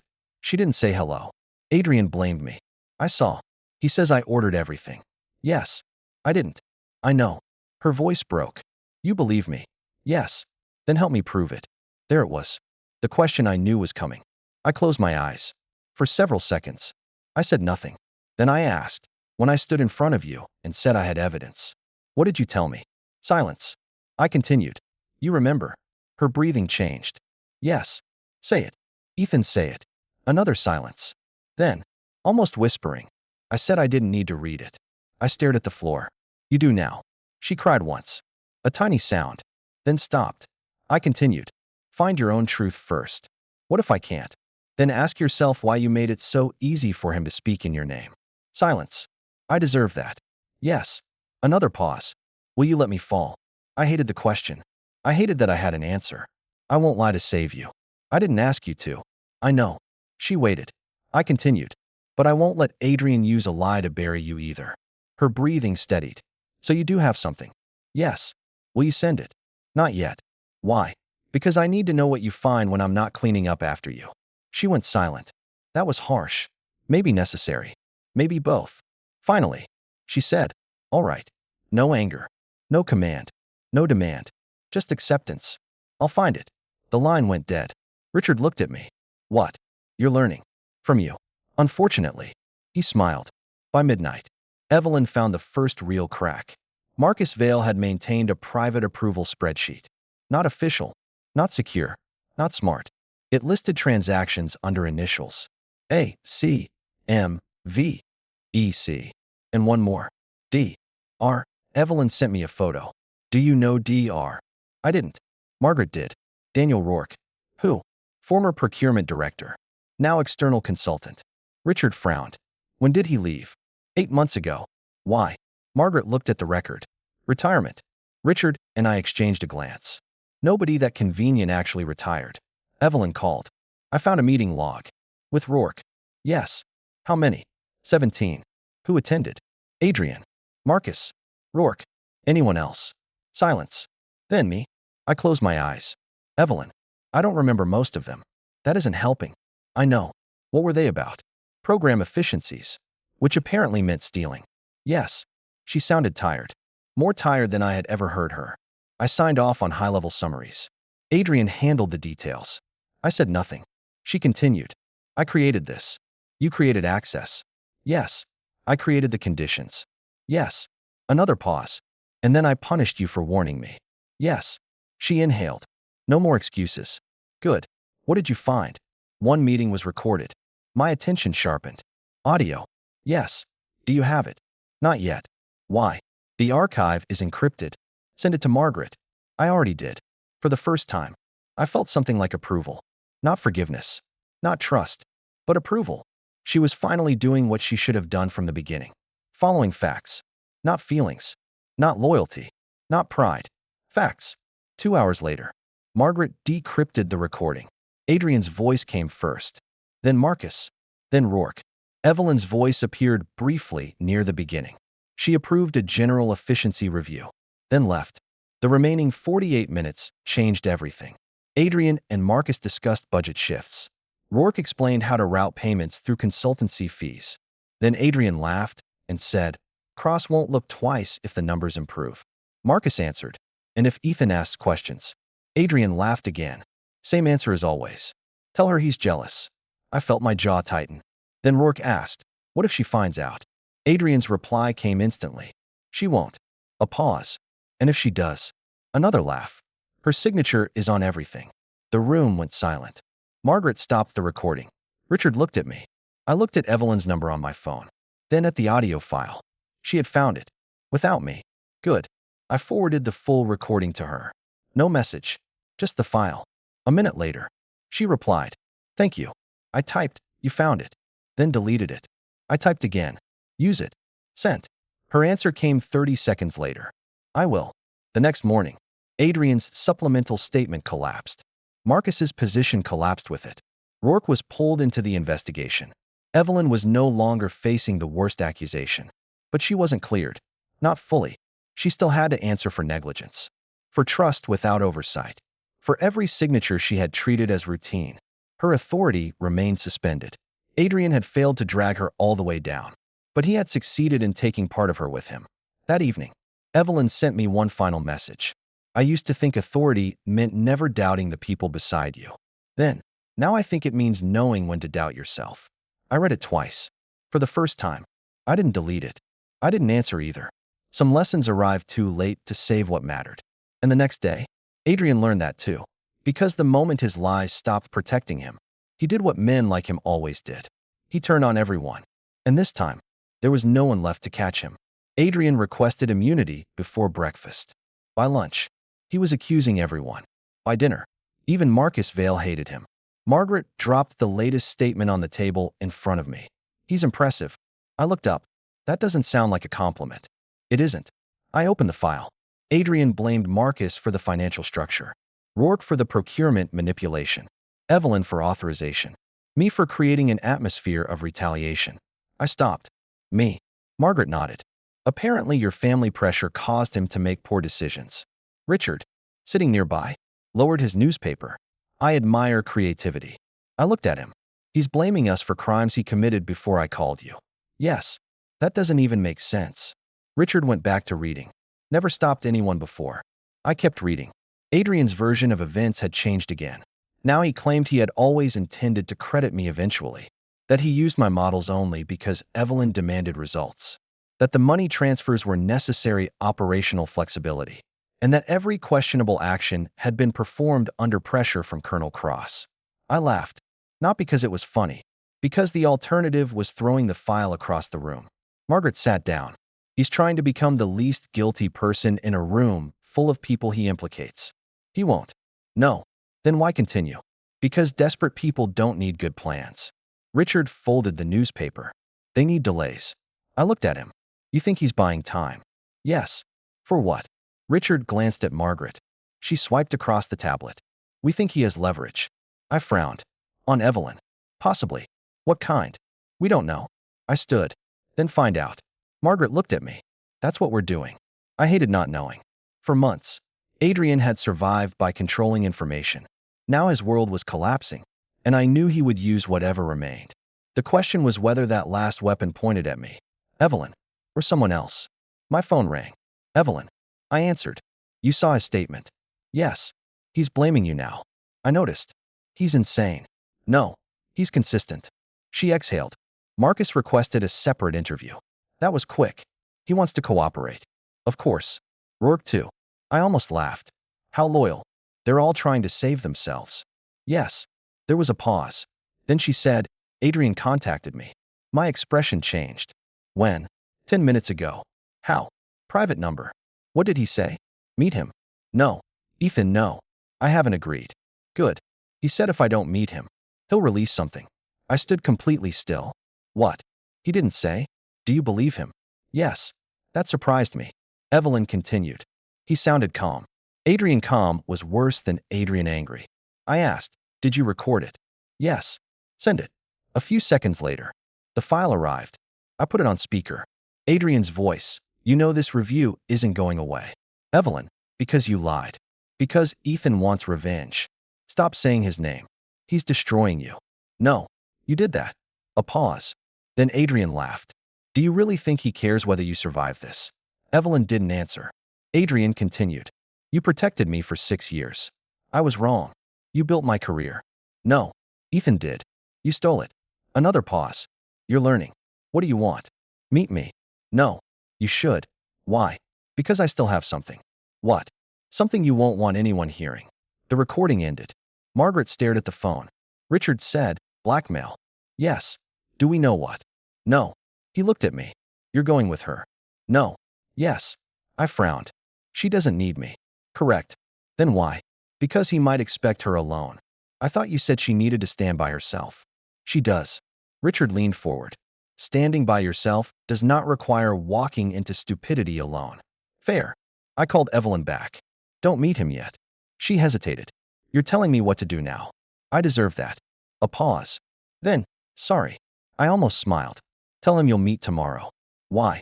Because I want Margaret to trace the number and prepare. You're coming. Yes. Another pause. Why? I knew what she was asking. Why help? Why protect? Why still care? I chose the least dangerous answer. Because Adrian doesn't get another lie. She was quiet. Then, all right. Adrian chose an abandoned conference facility on the edge of Meridian property. Dramatic. Predictable. He expected Evelyn alone. She entered first. I stayed in the adjoining room with Margaret and two independent observers from the review team. Not hidden illegally. Everything approved. Everything recorded. I had learned. Evelyn had too. Adrian was already waiting. He looked terrible. Unshaven. Tie loose. Eyes bloodshot. But he smiled when she entered. You came. Evelyn remained standing. Talk. He laughed softly. Still giving orders. No. She looked at him. That wasn't an order. It was your last chance. He leaned back. Ethan taught you that. Her expression changed. No. A pause. You did. His smile faded. Good answer. Adrian gestured toward the chair. Sit. No. Fine. He reached into his bag. I tensed. Margaret raised one hand. Wait. Adrian pulled out a small drive. Evelyn looked at it. What is that? Your insurance policy. Against what? Your husband. I almost laughed. Evelyn didn't. Explain. There are recordings. Her face tightened. Of what? You and me. Silence. I felt something cold in my stomach. Adrian continued. Late nights. Work. Private conversations. Work. Drinks after reviews. Work. He smiled. That's not how they'll sound. Evelyn's face changed. There it was. The leverage. Not criminal. Personal. Reputational. He had recorded private conversations and planned to imply an affair. Adrian continued. You want everyone to believe Ethan's just a jealous husband. Evelyn stared at him. No. I can make them believe he had a reason. I clenched my jaw. Margaret whispered, Stay? I didn't move. Adrian held up the drive. You protect me. Evelyn said nothing. I withdraw the worst accusations. Still nothing. You say the work was collaborative. Nothing. You confirm you knew about the models. Nothing. And I keep these private. Evelyn looked at him for a long time. Then she laughed. Adrian frowned. What? She shook her head. I can't believe I ever thought you were smart. His face hardened. Careful. No. She stepped closer. You've spent years using my pride. Another step. You made me believe Ethan was jealous. Another. You made me believe every warning was insecurity. Her voice stayed calm. And now your final strategy is to prove that maybe he should have been. Adrian stood. You know how this looks. Yes. I have recordings. Release them. He froze. So did I. Evelyn continued. Release everyone. Adrian stared at her. What? All of them. You think I'm bluffing? No. Then why? Because I know what happened. Her voice shook slightly. But she kept going. I worked late. You stayed with me. Yes. You drank with me. Yes. People will talk. Yes. You'll lose your marriage. Evelyn laughed once. A broken sound. I already did. Adrian stopped. She continued. And I lost it because I protected you. Her eyes hardened. I will not protect you again. Adrian's face twisted. You think Ethan will believe you? Evelyn looked toward the wall between us. She didn't know exactly where I was standing, but somehow it felt like she did. I don't need him to. That landed harder than anything else. He doesn't owe me trust anymore. Silence. I owe him truth. I stared at the glass. For the first time, Evelyn wasn't trying to win me back. She was doing the right thing even if it cost her more. Adrian saw it too, and panicked. He slammed the drive onto the table. You ungrateful. Evelyn stepped back. You built nothing. He froze. Nothing. She pointed at the drive. You stole his work. Another point. You used Marcus to hide money. Another. You used my authority. Her voice dropped. And you used my trust. Adrian's face went white with rage. I made you. Evelyn stared. You what? I made you. There it was. The truth he had probably believed for years. He stepped closer. You think you got where you are because of Ethan. You're the one who told me his work was yours. I managed him. You stole from him. I translated his work into something people cared about. I almost laughed. Adrian continued. You needed me. No. Yes. You needed someone who understood how power works. He pointed toward her. Your husband wanted to be invisible. He wanted to help me. He wanted to hide. And you wanted applause. I earned it. She stared at him. With his work. Adrian's face reddened. I earned the position. Then why couldn't you explain equation 14? Silence. I closed my eyes. Perfect. Adrian's jaw tightened. You think this is funny? No. She almost smiled. But Ethan probably does. I did. A little. Then Adrian made another mistake. He grabbed Evelyn's wrist. I moved before Margaret could stop me. The door opened hard. Adrian released her instantly. His face changed when he saw me. You. Me. Evelyn stepped back. Ethan. I had it handled. I know. I looked at Adrian. He touched you. She stared at me. That's not your problem anymore. That doesn't mean I have to enjoy it. Adrian laughed, still pretending you don't care. I walked closer. No pretending. His eyes sharpened. There. That's what this has always been. What? You hate me because she chose me. I stared at him. Then I smiled. That may be the funniest thing you've ever said. He looked confused. She didn't choose you. His face tightened. She chose her ego. I glanced at Evelyn. She flinched, then nodded. I looked back at Adrian. You were just the man who knew how to feed it. He stepped forward. You think you're better than me because of your family? No. Because you're some genius. No. Then what? Because when I loved her, I helped her. I pointed at him. When you wanted her, you used her. Silence. That one hit. Adrian looked at Evelyn. Is that what you think? She answered immediately. Yes. His face changed. For the first time, he looked genuinely hurt. Maybe he'd convinced himself it was love. Maybe all manipulators eventually believe their own version. He reached for the drive. Margaret entered. Leave it. Adrian froze, then saw the observers. His expression collapsed. Everything had been recorded. Every threat, every admission, every attempt at blackmail. Margaret walked to the table and picked up the drive. Thank you. Adrian stared at Evelyn. You set me up. She shook her head. No. He looked at me. You did. I said, you set yourself up. His face twisted. You think this ends me? Yes. Ethan. What? I know things about your family too. Richard's voice came from the doorway. So do I. Everyone turned.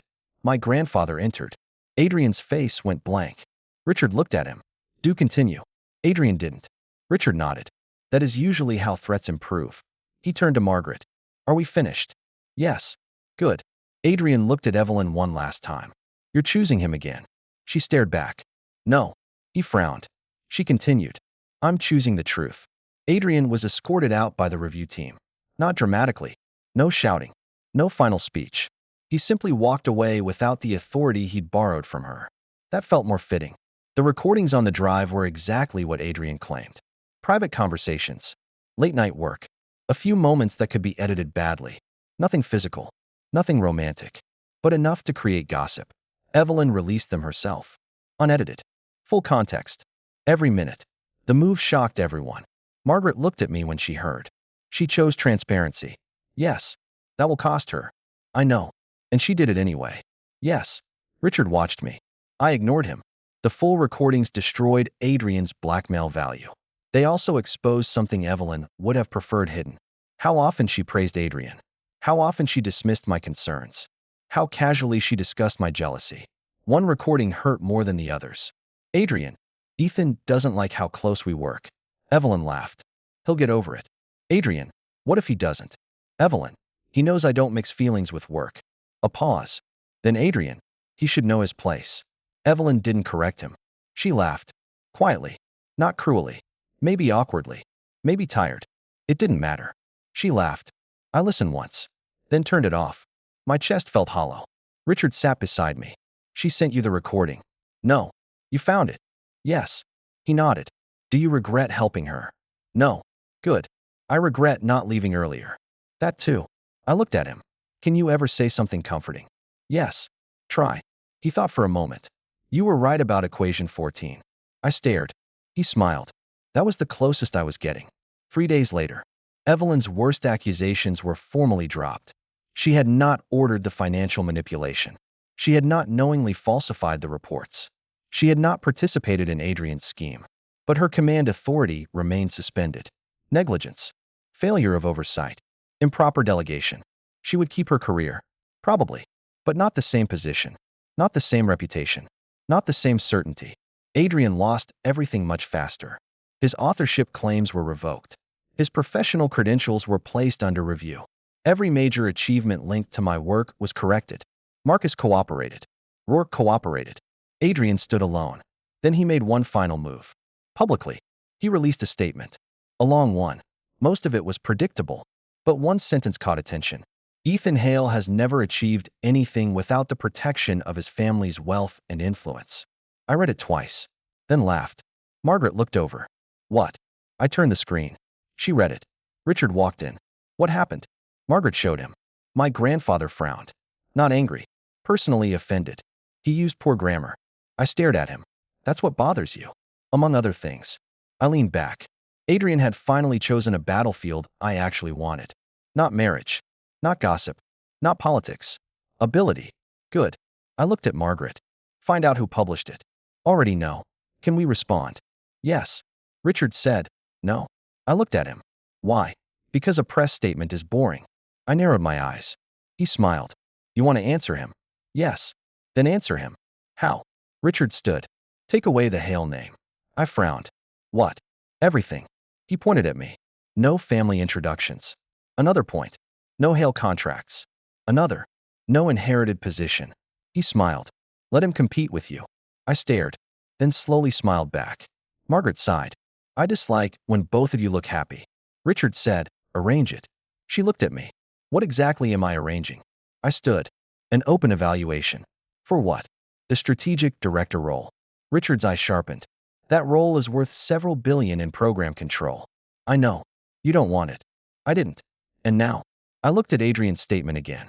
Now I want him to try to take it from me. Richard smiled. There you are. And for the first time since the 30 lashes. I was not reacting to what Evelyn had done. I was moving towards something I wanted. Adrian wanted the world to believe I was nothing without Hale. Good. I would give him exactly what he asked for. No family name. No protection. No excuses. Just him. And me. The challenge went public 48 hours later. Adrian accepted in 11 minutes. Of course he did. His statement was almost predictable. If Ethan Hale believes his ability stands apart from family influence, he should prove it in an open professional evaluation under neutral review. I read it at breakfast. Richard sat across from me. He thinks this was his idea. Yes. Good. Margaret entered carrying 3 folders. The neutral panel is confirmed. Who? She listed the names. 3 technical directors. 2 independent executives. 1 retired strategic analyst. 1 academic specialist. No Hale employees. No Meridian board members. No one tied to Evelyn. Good. The rules. Margaret handed me the folder. Blind case assignments. No family resources. Yes. No assistants. Yes. No proprietary Hale data. Yes. Same time limits. Yes. Richard nodded. Perfect. I looked at him. You seem too happy. I enjoy tests. You don't take them. Correct. I opened the final page. The position being evaluated was not ceremonial. Director of Strategic Systems. Full control over a new division. Budget in the billions. Independent oversight. If I won, no one could reasonably say Richard had handed it to me quietly. If Adrian won, he wouldn't. I wasn't being arrogant.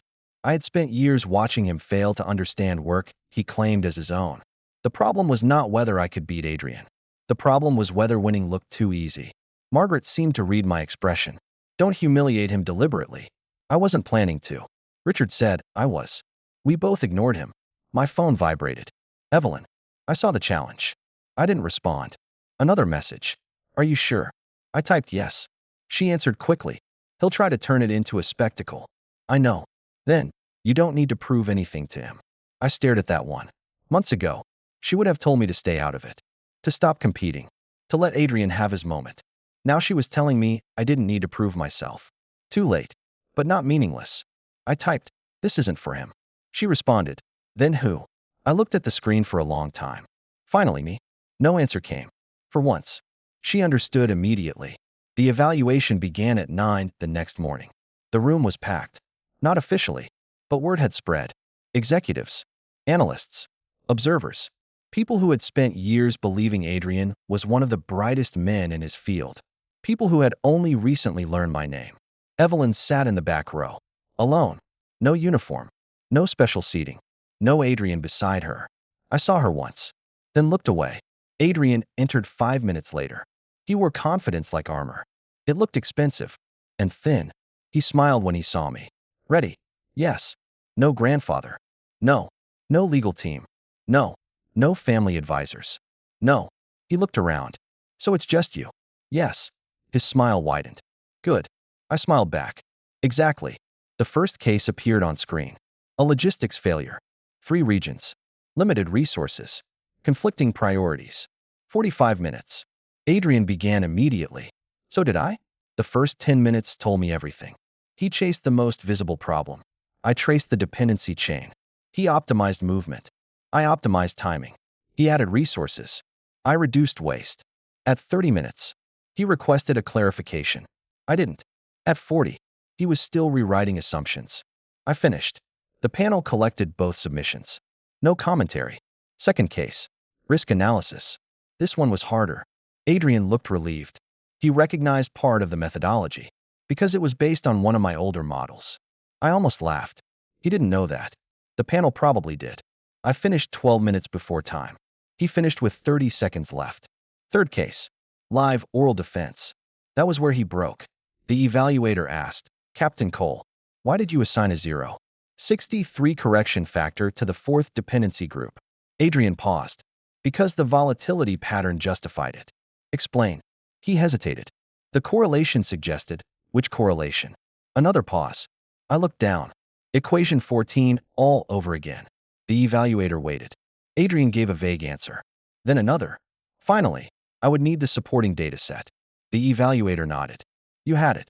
Silence. Then the same evaluator turned to me. Mr. Hale. I looked up.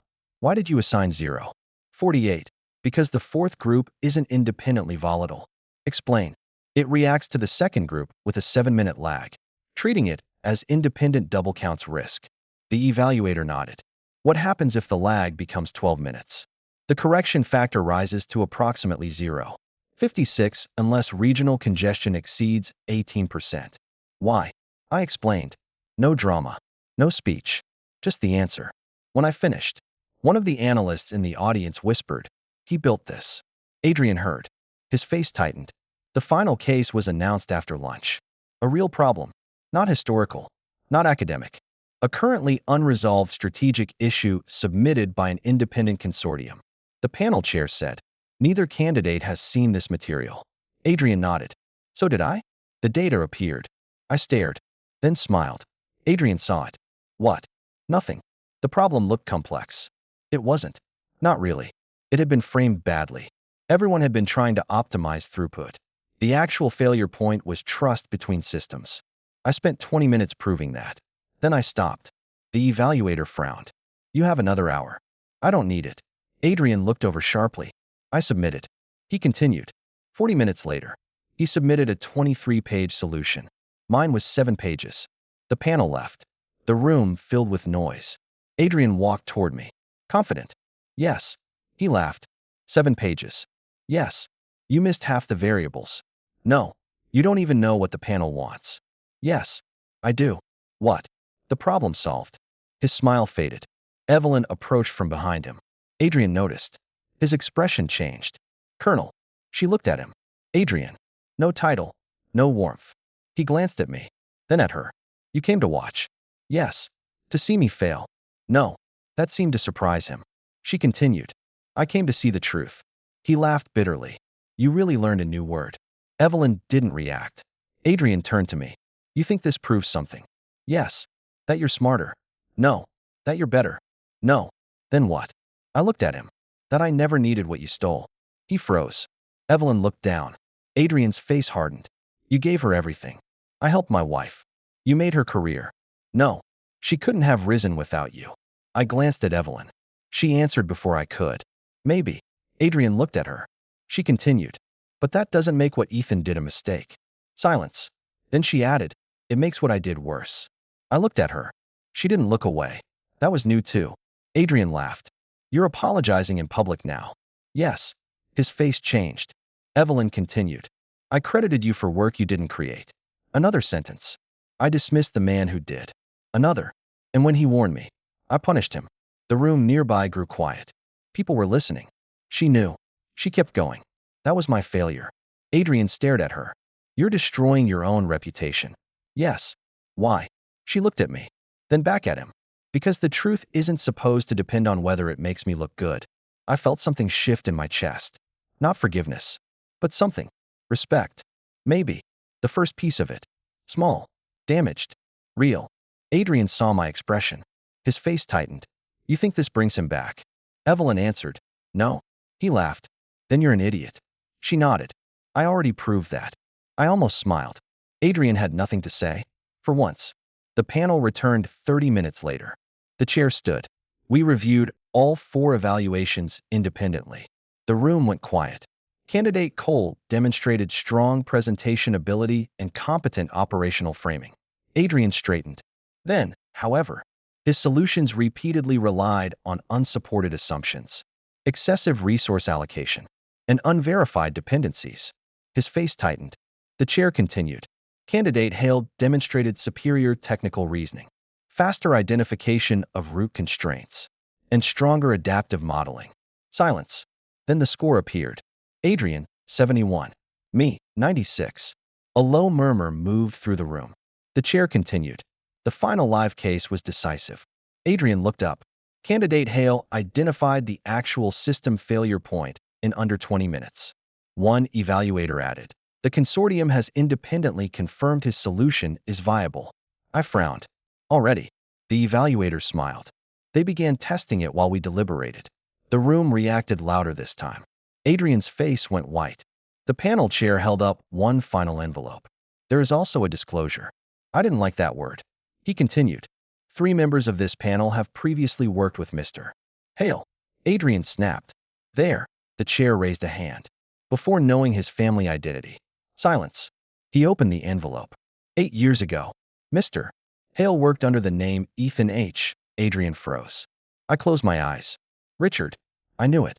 The chair continued. His early technical publications, consulting work, and original modeling frameworks were independently verified. Another evaluator said, none were funded by Hale Strategic. Another, none were promoted through family channels. Another, in fact, several were completed while Mr. Hale was deliberately avoiding public association with the Hale name. Adrian stared at me. I said nothing. The chair looked toward the audience. The claim that Ethan Hale's professional reputation exists solely because of inherited influence is not supported by the evidence. That was it. Clean. Neutral. Final. No speech from me could have done better. Adrian looked around. Nobody defended him. Nobody needed to. He turned toward Evelyn. She didn't move. Then toward me. You planned this. Yes. His jaw tightened. You wanted to humiliate me. No. You knew I'd lose. Yes. The room almost laughed. He looked furious. I continued. You asked the world to judge us without my family. I gestured toward the score. They did. He stepped closer. You think you're untouchable now? No. Then what are you? I looked at him. Done talking to you. I walked away. That hurt him more than another answer. Good. The official results were released that afternoon. My appointment was offered immediately. Director of Strategic Systems. Independent Division. Full budget authority. My grandfather wasn't allowed to approve it alone. That had been one of my conditions. The board voted. Unanimous. Richard pretended not to be proud. Badly. Margaret handed me the final papers. Congratulations. Thank you. Richard looked over. Don't sound too excited. I'll try to disappoint you consistently. Good. My phone vibrated. Evelyn. Congratulations. Then, you earned it. I stared at those 3 words. You earned it. Not your grandfather gave it to you. Not you proved Adrian wrong. Not now everyone knows who you are. You earned it. I typed, thank you. Her reply came immediately. Can I see you? I hesitated. Then, tomorrow. 3 dots appeared. Disappeared. Appeared again. Finally, okay. She chose a quiet cafe. No dramatic setting. No audience. No uniform. When I arrived, she was already there. My wedding ring sat on the table. I stopped. She looked up. I didn't bring it to manipulate you. Good start. She almost smiled. I sat. She pushed the ring slightly toward me. I've carried it every day. I looked at it. Why? Because I didn't know what else to do with it. I said nothing. She continued. I kept thinking if I could fix enough things you can't. I know. That answer came quickly. Good. She folded her hands. I removed Adrian.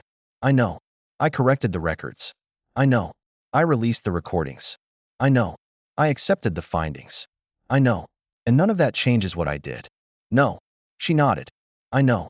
Silence. Then, I want 30 chances. I looked at her. What? She gave a small, embarrassed laugh. It sounded better in my head. Probably. She looked at the ring. You gave me 30 chances before that day. I frowned. More. Probably. Yes. She looked at me.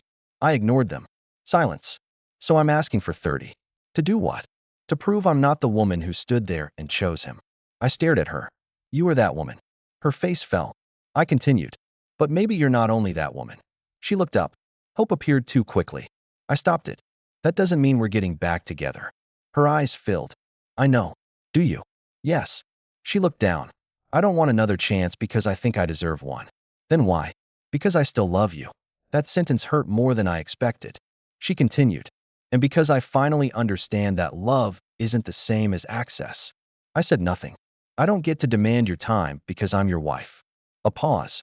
Former wife. She swallowed. I don't get to demand forgiveness because I'm sorry. Another. And I don't get to use regret as another order. I looked at her. That was new. Maybe she had changed. Maybe consequences had only taught her how to sound changed. Tom would answer that. She pushed the ring another inch toward me. Take it. No. Her eyes closed. I figured. I continued. Keep it.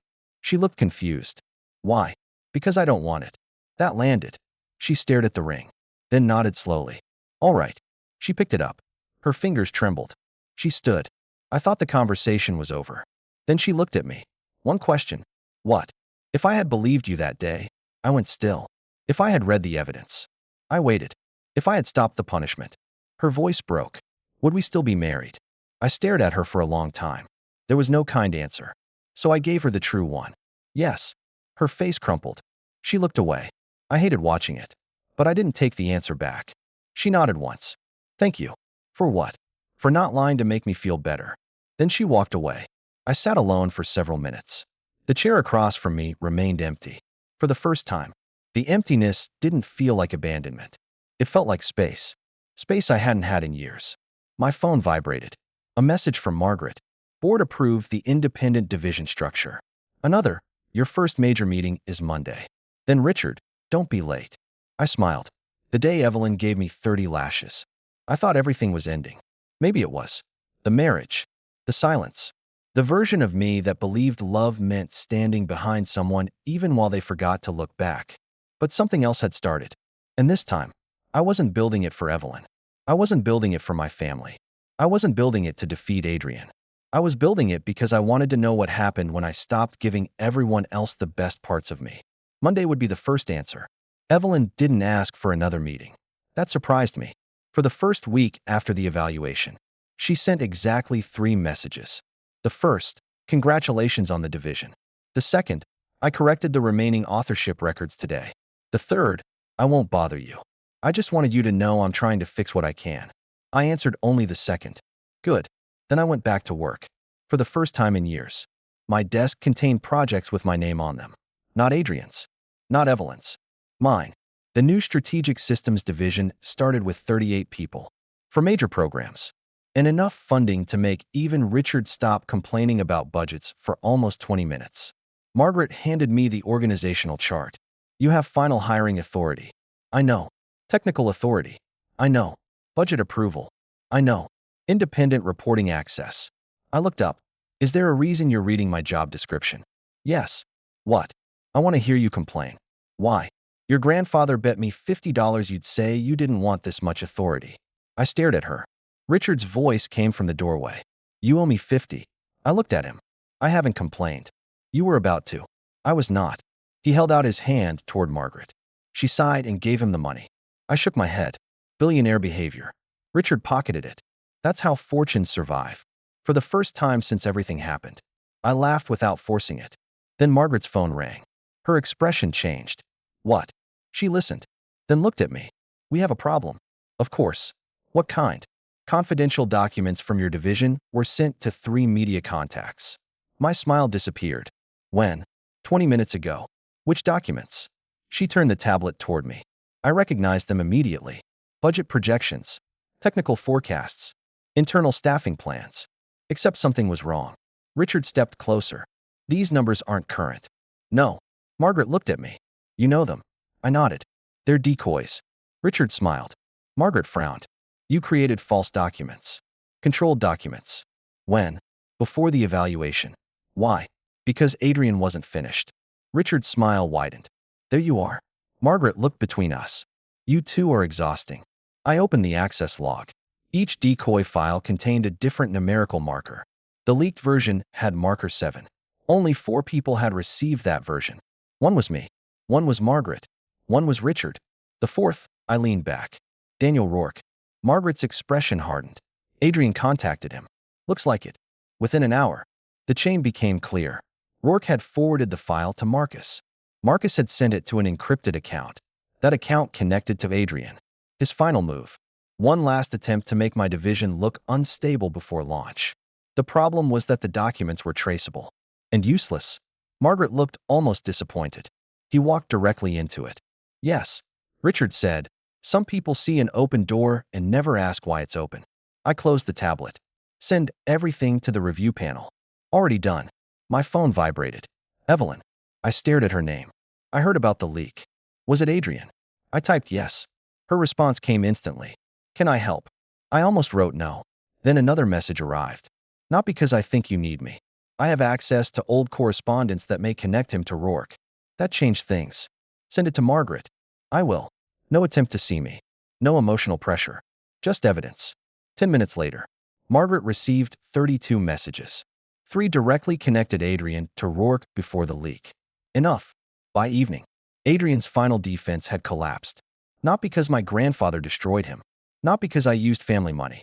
Because Adrian couldn't stop lying even when the truth would have hurt him less. Evelyn came to my office 2 days later. This time, she had an appointment. Progress. She stood across from my desk.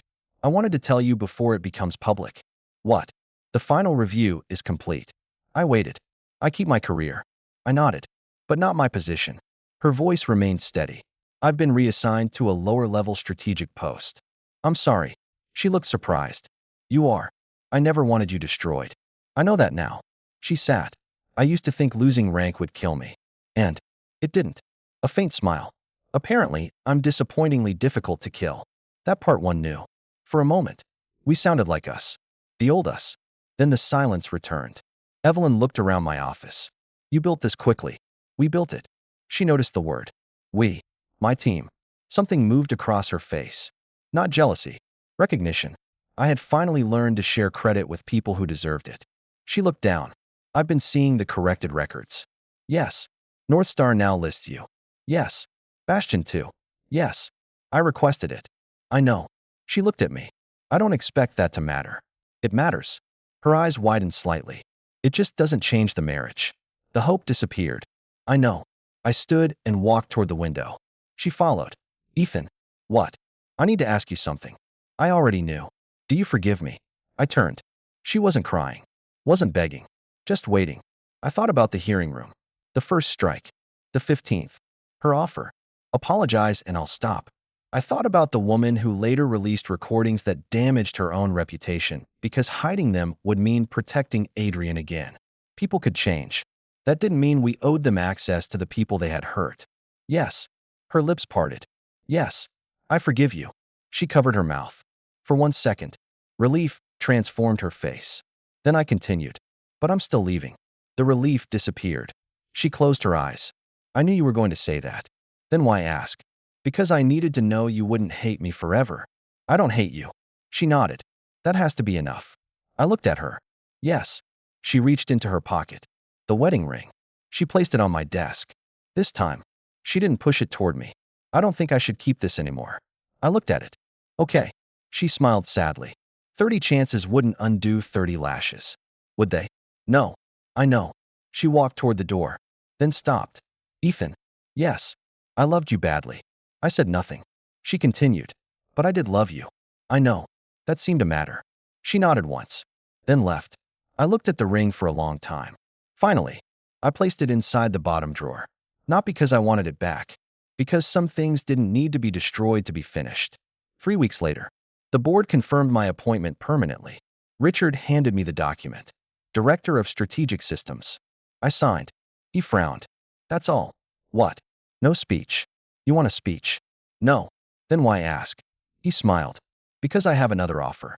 I narrowed my eyes. No. You haven't heard it. Still no.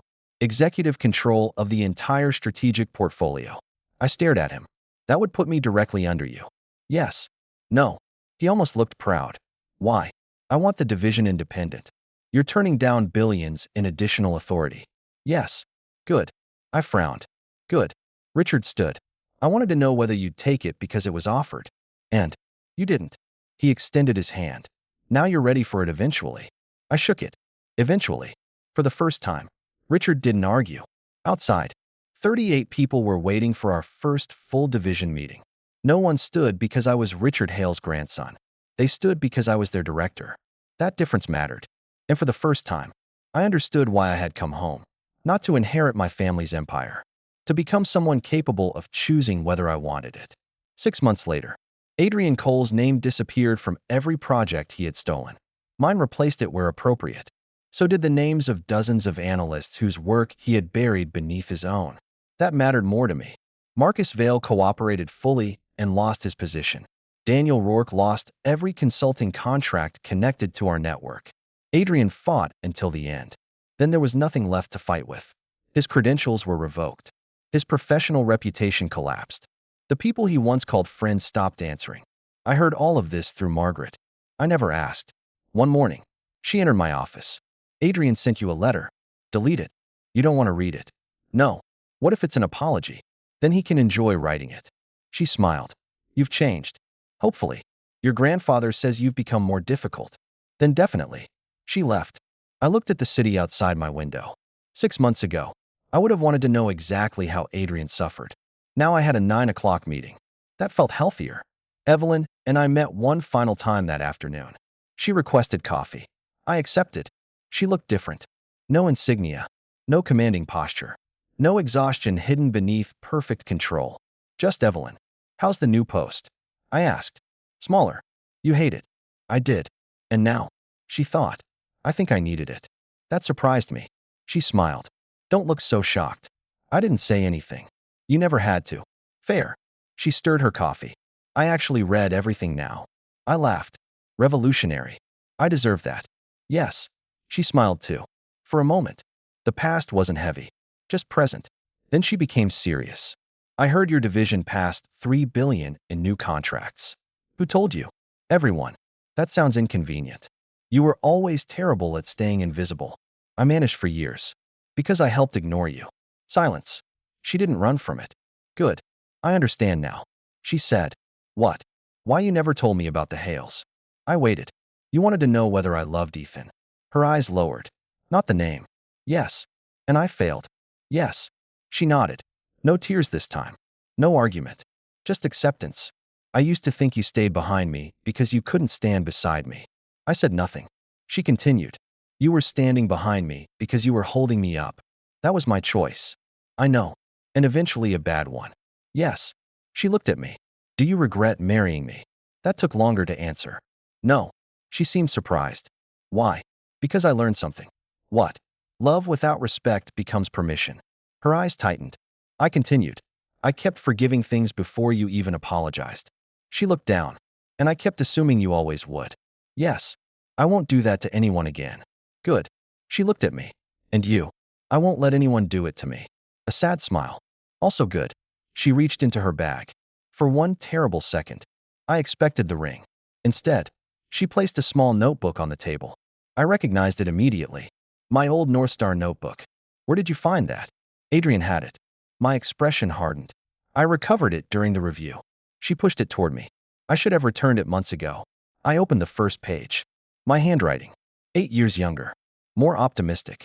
More willing to build things for people who might never know. Evelyn whispered, you really did all of it. Not alone. You always say that. Because it's true. She smiled. Then stood. I should go. I stood too. Evelyn. She turned. I hope the new post works out. Her eyes filled slightly. Thank you. And I mean it. I know.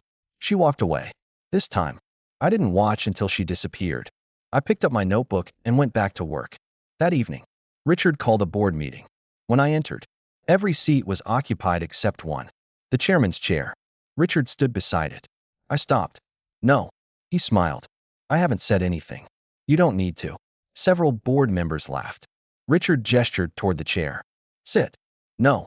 Ethan. I'm not ready. You received a unanimous nomination. I know. You've doubled the division's projected value. I know. You're irritatingly qualified. Thank you. Sit. I walked toward the table, then pulled out the chair beside his, and sat there. Richard stared at me. What are you doing? I'll earn that one first. You already have. Not in my head. He studied me, then slowly smiled. Fine. I opened the meeting folder. My phone vibrated. One message. Evelyn. Heard about the nomination. Congratulations. You earned it. The same words she'd sent months earlier. This time, I smiled. I typed, thank you. Take care. Evelyn. Her reply came a minute later. You too. Ethan. I put the phone away. No anger. No triumph. No desire to make her regret anything more than she already did. Just an ending. Richard tapped the table. Ready. I looked around. Executives. Engineers. Strategists. People waiting for my decision. 6 months earlier, I had stood in another room while my wife decided what I deserved. 30 lashes. One apology. One humiliation meant to teach me where I belonged. I had believed walking away from Evelyn meant losing the life I'd built. Instead, I discovered how much of myself I'd abandoned to maintain it. I looked at the empty chairman's chair. Not yet. One day? Maybe. But on my terms. Ready. The meeting began. And for the first time in years, I wasn't standing behind anyone. I wasn't Adrian Cole's invisible source. I wasn't Colonel Evelyn Cross's convenient husband. I wasn't even Richard Hale's reluctant heir. I was Ethan Hale. That was enough. The day my wife gave me 30 lashes for another man, she thought she was teaching me my place. In the end, she did. I finally remembered that my place had never been beneath her. And once I remembered that, walking away was easy.